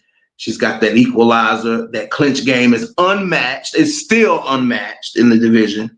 You know what I'm saying? So I mean, she's still very dangerous, man. She could really slice Kareen up because Kareen likes to hang out in the clinch. You know what I'm saying? Like she does like to hang out. Like Macy ain't no clinch hangout type of girl. Like she don't want to sit there and hug and hang out. No, Macy is like trying to hug a cactus. You know what I'm saying? Like she's gonna be slicing and kneeing and hurting you in the clinch. You know what I'm saying? So, I mean, all I'm saying is Kareem's cardio better be on point because Macy is going to push. Like Macy gonna push her. So, I don't know, man. I don't see Kareem beating Macy. I bet you. Kareem gonna come in there wearing an Aaron mask. Not the Aaron mask. I'm just Macy playing. ain't I gonna. had to do that. It was right Nah, there. Macy ain't gonna come out. Shoot. Macy ain't even gonna come out. I just had to do that because I wanted to get a reaction out of Paul, see what he's gonna say. But Yeah. I think this fight should be competitive, though, man. Like I do think that in the past, like Kareem has looked kind of choppy on the feet. Like I haven't really like been feeling like her approach to stand up, but I think that she's been doing better as far as like closing that distance. But yeah, what I'm worried about is her taking big punches. But sometimes, Macy, she takes a while to get going. Like we keep She saying does. we always say Macy's got this power, but she ain't knocked Andrea Lee out and she didn't knock Chikagan out. Like so I'm kind of thinking like as long as Kareen is able to keep her range and get off first, she could surprise people by pulling in some close competitive rounds by touching Barber up if Barber doesn't, make her power known early. That's where Barber kind of lets those hiccups take over. Like Miranda, Miranda kind of neutralized her power. She neutralized her Yeah. power. Like I'm just kind of going back and thinking like the most dominant Macy's ever looked. Was it the Montana fight or did she fight Jessica? Yeah, she dominated Yeah. Jessica. Those two fights were those dominant. But if somebody has a pretty good grasp of just, checking their range and landing like some good straight punches, like Barbara kind of, I won't say apprehensive, but she's a little slow to get going. She is a little slow to get going. Like, E-Boss was giving her some shots. She was. That's why I'm scared of. Like, I think Kareem, if Kareem get a little stupid, Barber could KO her. That is there because I don't see Kareem as like this great striker either. But But if Kareem get tired though, like Kareem get tired. If Macy wear her down in that If her feet clinch, go, dude, yeah. If her legs go, yeah, that could be an issue. That could be an issue. yeah. Like if she get tired and slow down and start laying there on her back, like Macy gonna finish her, dude. Like you give all the openings that Kareem has given fighters that they didn't take it. Macy Barber will take it, dude. Like if you slip up on Macy, and that's the thing about Macy though, like just like in that Jillian fight, man. As soon as Jillian was latched on Macy's leg trying to drag her down, she couldn't drag her down. Before Jillian could even reset herself to get up, Macy was hitting her with bombs. You know what I'm saying? So Macy's not one of those fighters that's slow out of the clinch and stuff like that, or slow out of transition. Like Macy fires right away, man, and she catches a lot of these fighters off guard, man, with a big punch. You know what I'm saying? And a lazy fighter like Macy will beat a lazy fighter, man. You got to be a high-paced, high-volume fighter with good straight punches, like you said. Look at me. Look at how Grasso fought her, man. Like high volume. You know what I'm saying? That's how you beat Grasso. I mean, that's how you beat Macy. But if you a slow, lazy fighter, an unathletic fighter, you know what I'm saying? Like, man, Macy gonna punish you, dude. Like, and your cardio suspect. Mm-hmm. Like, oof. Mm-hmm. Yeah. Yeah. Like if she doesn't move, like if Kareem doesn't move or she comes forward a little too like trigger happy to get off, which I don't really see Kareem doing, but you know, that part gets me where she slows down. Like I'm not giving a pick yet here. I'm gonna think about it for a little bit, but I think this Barber I'm gonna say this, like this ain't my pick. This is what Barber needs. Barber needs more of a finish than Kareem does here. Like Kareem Yeah. needs a finish to just make herself look better and show us something. Yes. Like she's going for it, but Barber needs to erase May 31st from our minds. Yes. Yes. She got to get a finish here. Barber's more than capable of getting a finish based off of what you said and how I look at these two style matchups. There's no need for her to let this fight linger longer than it does. Like, you know, she's knocked out girls before, you know, and set it up. She's got to get a knockout here to do something big, you know. That's how I see it. That's how I see it. Yeah. Kareem about to get hurt. Kareem about to get hurt.